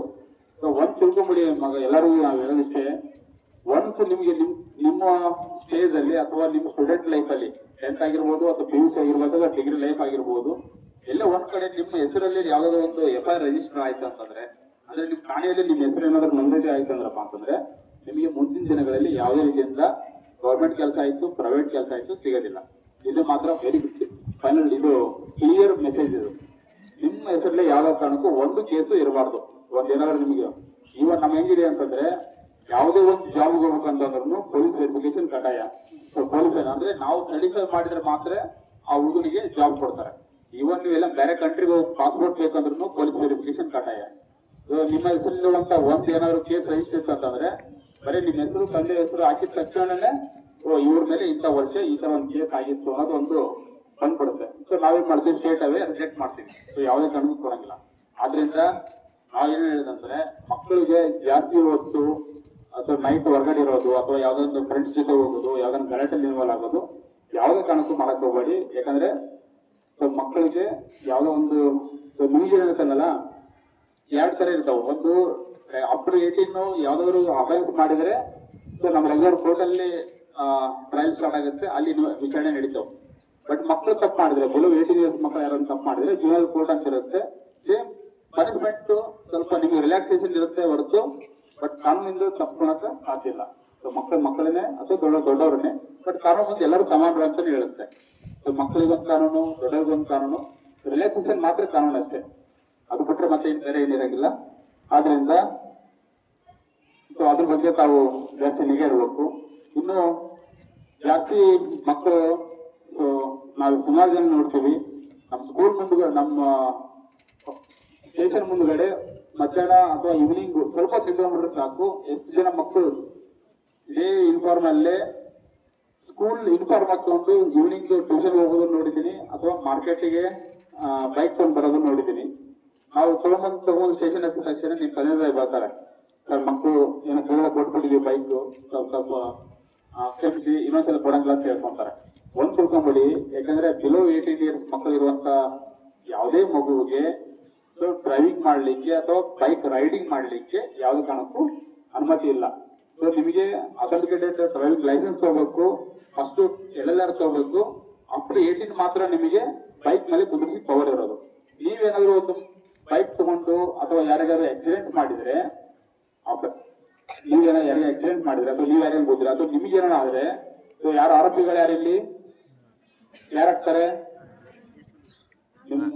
ನೀವು ಆಗೋದಿಲ್ಲ, ಯಾರು ಹೋಗಿ ಬೈಕ್ ಕೊಟ್ಟಿರ್ತಾರಲ್ಲ ನಿಮ್ಗೆ ಯಾರು ಗೊತ್ತಿಲ್ಲ, ನಿಮಗೆ ಡ್ರೈವಿಂಗ್ ಲೈಸೆನ್ಸ್ ಇಲ್ಲ ಅಂತ ಗೊತ್ತಿದ್ರು ಸಹಿತವಾಗಿ ನಿಮಗೆ ಬೈಕ್ ಕೊಟ್ಟಿರ್ತಾರಲ್ಲ ಅವ್ರು ಆರೋಪಿ ಆಗ್ತಾರೆ. ಅಂದ್ರೆ ನಿಮ್ ತಂದೆ ಅಥವಾ ನಿಮ್ಮ ಅಣ್ಣ ಅಥವಾ ನಿಮ್ ಚಿಕ್ಕಪ್ಪ ಯಾರ್ದು ಬೈಕ್ ತಗೊಂಡು ಹೋಗಿರ್ತಾರಲ್ಲ ಅವ್ರು ಆರೋಪಿ ಆಗ್ತಾರೆ. ರೀಸೆಂಟ್ ಆಗಿ ಒಂದು ಗಂಗೋತ್ರಿ ಕೋರ್ಟ್ ಅಲ್ಲಿ ಒಂದು ಬೈಕ್ ತಗೊಂಡು ಆಕ್ಸಿಡೆಂಟ್ ಮಾಡಿ ಒಬ್ಬ ಡೆತ್ ಆಗಿರ್ತಾನೆ. ಸೊ ಆ ಕೇಸಲ್ಲಿ ಅವ್ರ ತಂದೆಗೆ 1.5 year ದಂಡ ಹಾಕ್ತಾರೆ ವಿತ್ 3 months ಇಂಪ್ರಿಸ್ಮೆಂಟ್, ಅಂದ್ರೆ 3 ತಿಂಗಳು ಜೈಲು ವಾಸ ಮತ್ತು 1.5 ಕೋಟಿ ದಂಡ.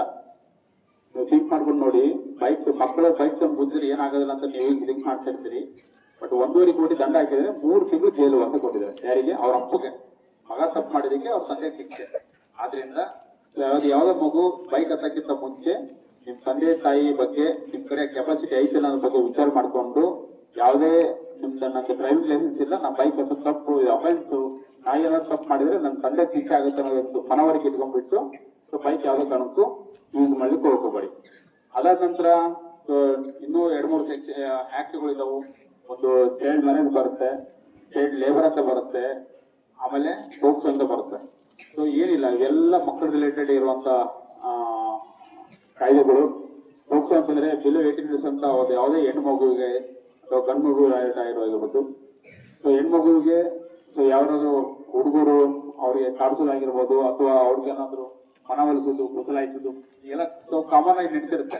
ನಾವೇನ್ ಹೇಳ್ತೇವೆ ಅಂತಂದ್ರೆ ಡಾಕ್ಟ್ರು ಮತ್ತೆ ಪೊಲೀಸರು ಮತ್ತೆ ಟೀಚರ್ಸ್ ನಾವೇನಾದ್ರೂ ಮುಚ್ಚಿಟ್ಕೊಂಡು ನಾವೇನಾದ್ರು ಜಾಸ್ತಿ ಹೇಳಲಿಕ್ಕೆ ಪ್ರಯತ್ನ ಪಟ್ರೆ ನಾವು ಸಮಾಜ ನಾವು ಹಾಳು ಮಾಡ್ದಂಗೆ. ನಾವೆಷ್ಟು ಓಪನ್ ಅಪ್ ಆಗಿರ್ತೀವಿ ಅಷ್ಟು ಮಕ್ಕಳು ಅದನ್ನ ಅರಿವು ನೋಡ್ಕೊಂತಾರ. ಅದ್ರ ಸಲುವಾಗಿ ಹೇಳೋದು. ಸೊ ಅದಕ್ಕೆ ನಾವು ಡೈರೆಕ್ಟ್ ಓಪನ್ ಆಗಿ ಮಾತಾಡ್ತೀವಿ. ಸೊ ಈ ವಯಸ್ಸಲ್ಲಿ ನಿಮ್ ತಪ್ಪಲ್ಲ, ಅದು ನಿಮ್ಗೆ ಏನ್ ತಪ್ಪು ಅಂದ್ರೆ ಈಗ ನಡೀತಿರುವಂತ ರೀಲ್ಸ್ ದುನಿಯಾ, ಇನ್ಸ್ಟಾಗ್ರಾಮ್, ಫೇಸ್ಬುಕ್ ಅಥವಾ ಫಿಲ್ಮ್ಸ್ ಇವೆಲ್ಲ ಅದರ ಮೇಲೆ ಮಕ್ಕಳು ಏನಾಗುತ್ತಾರೆ ಚೇಂಜ್ ಹಾಕಂತ ಹೋಗ್ತಾರೆ. ಅಂದ್ರೆ ನಾವು ಆತರ ಆಗ್ಬೇಕು. ಯಾವ್ದಾದ್ರು ಫಿಲ್ಮ್ ಬಂದ ತಕ್ಷಣ ನಾನು ಆ ಹೀರೋ ಕ್ಯಾರೆಕ್ಟರ್ ನಿಮ್ಮಲ್ಲಿ ಕಣ್ಕೊಂತೀರಿ, ಹುಡುಗಿ ಬಂದ ತಕ್ಷಣ ಆ ಹುಡುಗಿ ಕ್ಯಾರೆಕ್ಟರ್ ನಿಮ್ಮಲ್ಲಿ ಕಣ್ಕೊಂಡ್ರು ನಾನು ಆತರ ಅಂತ ಹೇಳ್ಬಿಟ್ಟು, ಯಾರಾದ್ರು ಹುಡುಗ ಬಂದು ಪ್ರಪೋಸ್ ಮಾಡ್ದಂಗೆ ಅಥವಾ ಯಾವ್ದೋ ಹುಡುಗಿ ಪ್ರಪೋಸ್ ಮಾಡ್ದಂಗೆ ಈ ತರ ಒಂದಿಷ್ಟು ಮನಸ್ಥಿತಿಗಳು ನಿಮ್ಮಲ್ಲಿ ಚೇಂಜ್ ಆಗ್ತಾ ಹೋಗ್ತಾವ. ಆದ್ರಿಂದ ಸೊ ಅಂತ ಯಾವ್ದಕ್ಕೂ ಬಲಿಯಾಗಿ ಹೋಗ್ಕೋಬೇಡಿ. ಬಿಲೋ 18 years ಅಂತ ಯಾವ್ದೋ ಹೆಣ್ಣು ಮಗು ಅಥವಾ ನಿಮ್ಗೆ ಯಾರೋ ಒಬ್ರು ನಿಮ್ ಯಾವ್ದೋ ಹುಡುಗ ಏನಾದ್ರು ಕಾಡಿಸಿದ ಅಥವಾ ಏನಾದ್ರು ನಿಮ್ಗೆ ಸನ್ನೆ ಮಾಡಿದ ಅಥವಾ ನೀನ್ ಲವ್ ಮಾಡ್ತೀನಿ, ನೀನ್ ಮದುವೆ ಆಗ್ತೀನಿ, ಆತರ ಈ ತರ ಏನೋ ಹೇಳಿದಾರಪ್ಪ ಅಂತಂದ್ರೆ ಸ್ಟೇಟ್ ಆಗಿ ಅವ್ರ ಮೇಲೆ ಪೋಕ್ಸೋ ಆಕ್ಟ್ ಅಪ್ಲೈ ಆಗುತ್ತೆ. ಒಂದ್ಸಲ ಪೋಕ್ಸೋ ಆಕ್ಟ್ ಅಲ್ಲಿ ನೀವು ಹುಡುಗರಾಯ್ ಹೋಗಿದ್ದ ಕರೆ ಆಯ್ತು ಅಂತಂದ್ರೆ ಅದು ನಾನ್ ಬೇಲಬಲ್, 10 ವರ್ಷ ಜೈಲ್ ಶಿಕ್ಷೆ ಇದೆ ಅಥವಾ ಜೀವಾವಧಿ ಶಿಕ್ಷೆವರೆಗೂ ಇದೆ. ಬಿಲೋ 18 years ಅಂತ ಯಾವುದೇ ಹೆಣ್ಮಗುವಿಗೆ ತೊಂದರೆ ಕೊಟ್ರೆ 10 ವರ್ಷ ಜೈಲ್ ಶಿಕ್ಷೆ ಅಥವಾ ಕೇಸ್ ಗ್ರಾವಿಟಿ ಬೇಸ್ ಮೇಲೆ ಜೀವಾವಧಿ ಶಿಕ್ಷೆವರೆಗೂ ಇದೆ. ಸೊ ಜೀವನ ಪರ್ಯಂತ ಜೈಲ್ನಾಗಿರ್ತಿರೋ ಅಥವಾ ಮನೇಲಿ ಖುಷಿಯಾಗಿರ್ತಿರೋ ಅದು ನಿಮ್ಗೆ ಬಿಟ್ಟದ ವಿಚಾರ. ಸೊ ಯಾವುದೇ ಕಾರಣಕ್ಕೂ ನಾವು ಎಲ್ಲ ಕಡೆ ಅವೇರ್ನೆಸ್ ಮಾಡ್ತೀವಿ.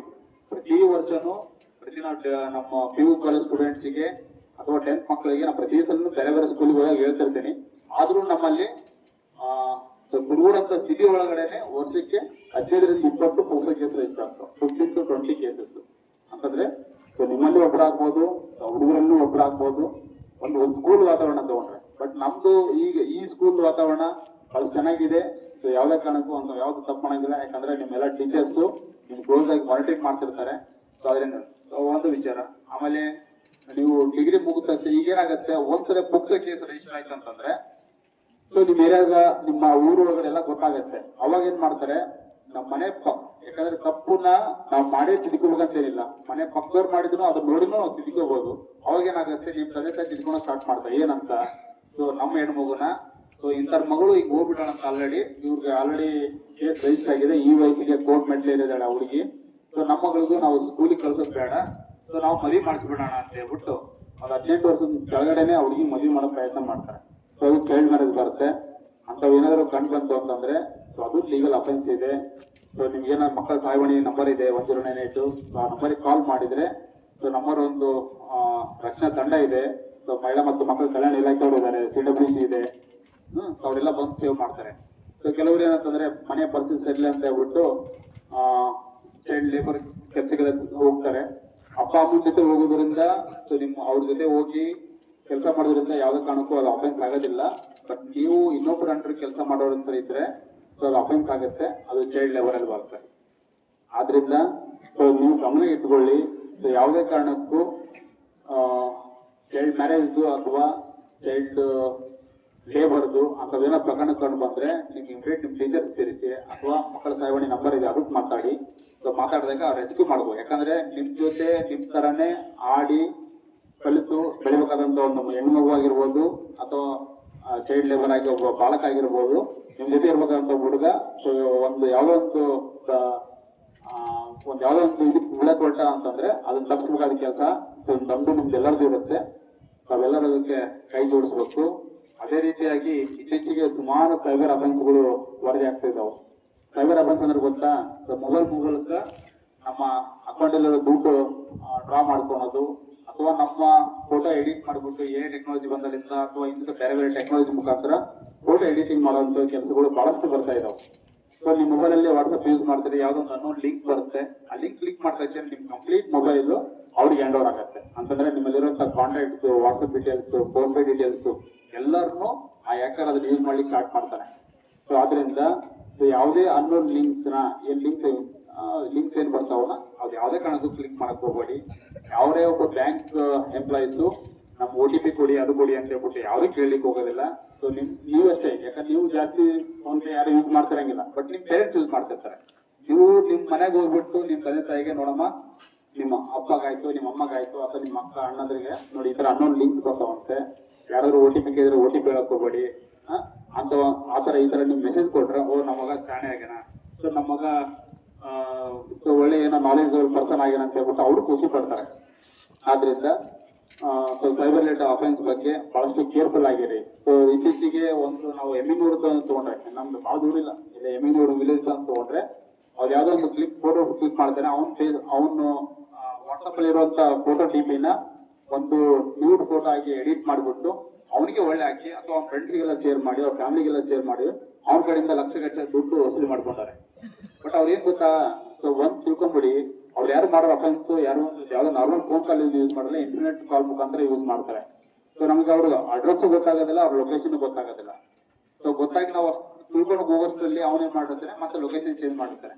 ಫಾರ್ ಎಕ್ಸಾಂಪಲ್ ನಮಗೆ ಮೇಜರ್ ಕಾಲ್ಸ್ ಬರೋದು ಜಾರ್ಖಂಡ್, UP, ಬಿಹಾರ್, ರಾಜಸ್ಥಾನ್, ಗುಜರಾತ್, ಸೊ ಆ ಕಡೆಯಿಂದ ಬರ್ತಾವೆ. ಬಟ್ ಅಲ್ಲಿ ಏನಾಗಿರುತ್ತೆ, ನಿಮ್ಗೆಲ್ಲ ಒಬ್ಬ ಆಧಾರ್ ಕಾರ್ಡ್ ಕೊಟ್ಟಿರ್ತೀರಾ ಅಥವಾ ಏನೊಂದು ರೋಡ್ ಸೈಡ್ ಮಾಡುವಂತ ಸಿಮ್ ಯೂಸ್ ಮಾಡೋರು, ಸಿಮ್ ತೆಗೆದುಕೊಳ್ಳೋರಿಗೆ ಕೊಟ್ಟಿರ್ತೀರಿ. ಅವ್ನು ಏನ್ ಮಾಡಿರ್ತಾನೆ, ಶಾಣೆತನ ಮಾಡ್ಬಿಟ್ಟು ನಿಮ್ ಕಡೆಯಿಂದ ಒಂದು ಎಕ್ಸ್ಟ್ರಾ ಆಧಾರ್ ಕಾರ್ಡ್ ತಗೊಂಡು ಎಕ್ಸ್ಟ್ರಾ ಒಂದು ಸಿಗ್ನೇಚರ್ ತಗೊಂಡಿರ್ತಾನೆ, ನಿಮ್ಮ ಹೆಸರಲ್ಲಿ ಒಂದು ಅಕೌಂಟ್ ಓಪನ್ ಮಾಡ್ತಾನೆ.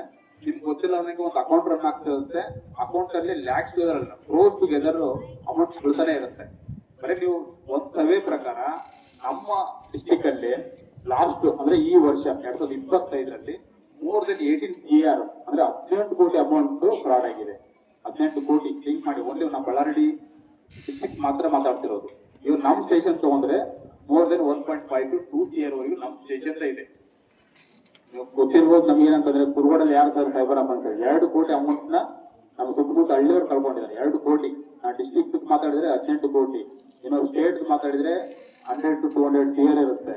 ಇನ್ನೊಂದು ನ್ಯಾಷನಲ್ ಮಾತಾಡಿದ್ರೆ ಪರ್ ಡೇ ಅಥವಾ ಒಂದು ಮಂತ್ ಅಲ್ಲಿ ಅನೇಕ ವಿಷಯಗಳ ಬಗ್ಗೆ ಕಾನೂನಿನ ಬಗ್ಗೆ ಜಾಗೃತಿಯನ್ನು ಮೂಡಿಸಿದಂತಹ PSI ಸಾಹೇಬರಿಗೆ ತುಂಬುವುದಾದ ಧನ್ಯವಾದಗಳನ್ನು ಸಲ್ಲಿಸುತ್ತೇನೆ. ಇದೀಗ ಗಣ್ಯಮಾನ್ಯರಿಗೆ ಸನ್ಮಾನ ಕಾರ್ಯಕ್ರಮ. ಈ ಒಂದು ಕಾರ್ಯಕ್ರಮವನ್ನ ಬಸವರಾಜ್ ಸರ್ ಅವರು ನಿರ್ವಹಿಸಬೇಕಾಗಿ ತಮ್ಮಲ್ಲಿ ಕೇಳಿಕೊಳ್ತೇನೆ.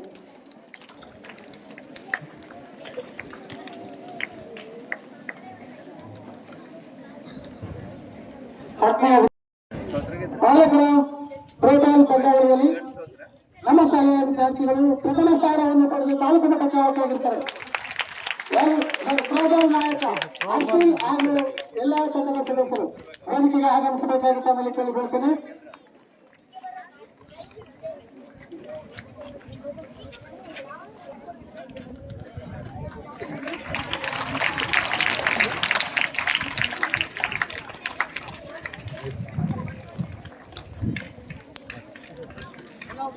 ಅವರಿಗೆ ಧನ್ಯವಾದಗಳನ್ನು ಸಲ್ಲಿಸುತ್ತೇನೆ. ಇದೀಗ ಈ ಒಂದು ಕಾರ್ಯಕ್ರಮದ ಅಧ್ಯಕ್ಷತೆ ವಹಿಸಿಕೊಂಡಿರ್ತಕ್ಕಂತಹ ಶ್ರೀ ಮಾನ್ಯ ಸುಪ್ರೀಂ ವಿಪಕ್ಷ ಅವರಿಂದ ಅಧ್ಯಕ್ಷತೆಯ ಭಾಷಣ.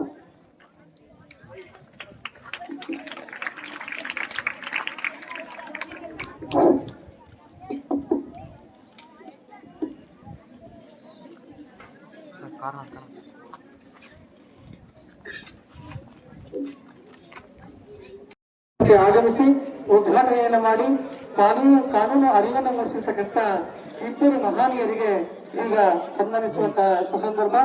ಈಗ ಸನ್ಮಾನ್ಯ ಶ್ರೀ ಸುಪ್ರೀಂ ವಿರೂಪಾಕ್ಷಪ್ಪ ಸರ್ ಹಾಗೂ ನಾಗರಾಜ್ ಮಸೂದಿ ಸರ್ ಅವರಿಗೆ ಸನ್ಮಾನಿಸುವಂತ ನಮ್ಮ ಮ್ಯಾನೇಜ್ಮೆಂಟ್ ಕಡೆಯಿಂದ ನಾನು ತಿಳ್ಕೊಳ್ತಾ ಇದ್ದೇನೆ.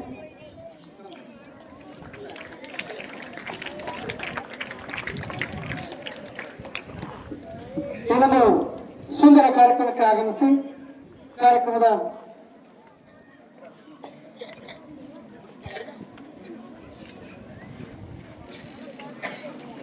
ಕಾರ್ಯಕ್ರಮಕ್ಕೆ ಆಗಮಿಸಿ ಕಾರ್ಯಕ್ರಮದ ಯಶಸ್ಸಿಗೆ ಕಾರಣೀಭೂತರಾಗಿರ್ತಕ್ಕಂಥ ಸನ್ಮಾನ್ಯರನ್ನ ಇದೀಗ ಸನ್ಮಾನಿಸೋಣ. ಈ ಒಂದು ಸನ್ಮಾನವನ್ನ ಚಂದ್ರಕರ್ ಸರ್, ನಾಗರ್ ಸರ್ ಹಾಗೂ ನಮ್ಮ ಶಾಲೆಯ ಮುಖ್ಯಗುರುಗಳಾಗಿರ್ತಕ್ಕಂಥ ಸಿಸ್ಟರ್ ಗೌರವ ಅವರು ನಡೆಸಿಕೊಡ್ಬೇಕಂತ ಕೇಳ್ಕೊಳ್ತಾ ಇದ್ದೇನೆ. ಜೋರಾದ ಕಪಾರೆ ಮಕ್ಕಳು,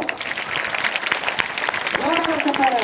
ನಮ್ಮೆಲ್ಲರ ಪ್ರಮುಖರ ಸನ್ಮಾನಿಯಾಗಿರ್ತಕ್ಕಂಥ ನಮ್ಮ ಸುಪ್ರೀಂ ವಿಪಕ್ಷರು ಸಾಹಿತ್ಯ ಪರಿಷತ್ತಿನ ಅಧ್ಯಕ್ಷರಾಗಿರ್ತಕ್ಕಂಥ ವಸತಿ ಅಂಬೇಡ್ಕರ್ ಅವರು ಕೂಡ ಸನ್ಮಾನ.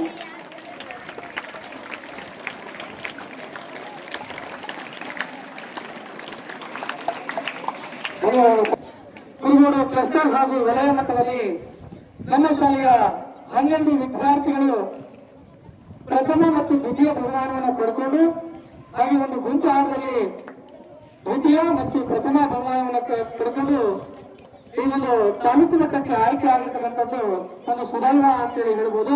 ಈ ಒಂದು ಕ್ರೀಡಾಕೂಟಕ್ಕೆ ಈ ಒಂದು ಮಕ್ಕಳನ್ನ ತರಬೇತಿ ಮಾಡತಕ್ಕಂಥ ನಮ್ಮ ಶಾಲೆಯ ಹೆಮ್ಮೆಯ ದೈಹಿಕ ಶಿಕ್ಷಕರಾಗಿರ್ತಕ್ಕಂಥ ಷಣ್ಮುಖಪ್ಪ ಸರ್ ಹಾಗೂ ಈ ಒಂದು ನಮ್ಮ ಮಕ್ಕಳಿಗೆ ಟ್ರೈನಪ್ ಮಾಡಲಿಕ್ಕೆ ವಿಶೇಷ ಅತಿಥಿಯಾಗಿ ಆಗಮಿಸಿದಂತಹ ಶ್ರೀ ವೀರಕೇಶ ಸರ್ ಅವರು ಪೊಲೀಸ್ನ ನಿವೃತ್ತ ದೈಹಿಕ ಶಿಕ್ಷಕರು ಇವರಿಗೂ ಕೂಡ ಸನ್ಮಾನಿಸಬೇಕಂತ ಕೇಳ್ಕೊಂಡ್ರೆ ಮಾನ್ಯ ಶ್ರೀ ವೀರಕೇಶ ಸರ್ ಹಾಗೂ ಸರ್ ಅವರು ಸನ್ಮಾನಿಸಬೇಕು. ಸರ್ ದಯವಿಟ್ಟು ಬರಬೇಕು ಸರ್, ಪ್ಲೀಸ್ ಸರ್, ಸರ್ ದಯವಿಟ್ಟು ಬರಬೇಕು, ದಯವಿಟ್ಟು ನಮ್ಮ ಪ್ರೀತಿಯ ಕೋರಿಕೆ. ಇಷ್ಟು ದಿನ ಈ ಮಕ್ಕಳಿಗೆ ಟ್ರೈನಪ್ ಮಾಡಿರ್ತಕ್ಕಂಥ ನಮ್ಮ ಹೆಮ್ಮೆಯ ದೈಹಿಕ ಶಿಕ್ಷಕರಾಗಿರ್ತಕ್ಕಂಥ ಷಣ್ಮುಖಂ ಸರ್ ಹಾಗೂ ವೀರಕೇಶ ಸರ್ ಅವರಿಗೆ ಇದೀಗ ಆತ್ಮೀಯವಾಗಿ ಈ ಒಂದು ಸನ್ಮಾನವನ್ನು ನನ್ನ PSI ಸರ್ ಹಾಗೂ ಮಸೂದಿ ಸರ್ ಅವರು ಕೇಳ್ಕೊಳ್ತಾ ಇದ್ದೇನೆ.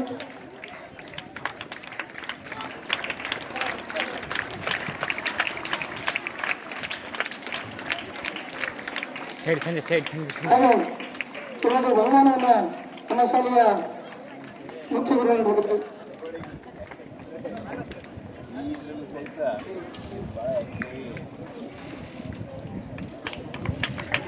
ಕ್ರೀಡಾಕೂಟದಲ್ಲಿ ಅದ್ಭುತವಾಗಿರ್ತಕ್ಕಂಥ ಸಾಧನೆಯನ್ನು ಮಾಡತಕ್ಕಂಥ ನಮ್ಮ ಶಾಲೆಯ ಈ ಒಂದು ಇಬ್ಬರು ರತ್ನಗಳಿಗೆ ಇದೀಗ ಸನ್ಮಾನ.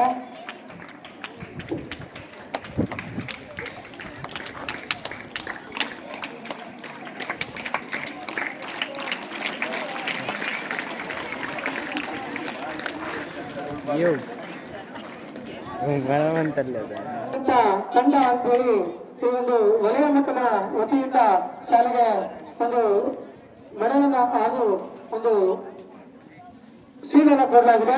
ದಯವಿಟ್ಟು ನಮ್ಮ ಇಬ್ಬರು ಮಹೋದಯರು ನಮ್ಮ ಶಾಲೆಯ ಹೆಚ್ಚು ಮುಖ್ಯ ಗುರುಗಳಿಗೆ ಈ ಒಂದು ಶೀಲ ನೀಡಬೇಕಂತ ಕೇಳ್ಕೊಂತ ಇದ್ದೀನಿ.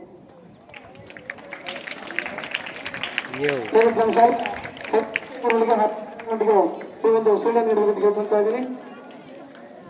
ಕ್ರೀಡಾಕೂಟದಲ್ಲಿ ಅತ್ಯುತ್ತಮವಾಗಿರುವ ಸಾಧನೆ ಮಾಡಲಿಕ್ಕೆ ಮಾಡುವುದರಿಂದ ಅನುದಾನವನ್ನು ನೀಡಲಾಗಿದೆ.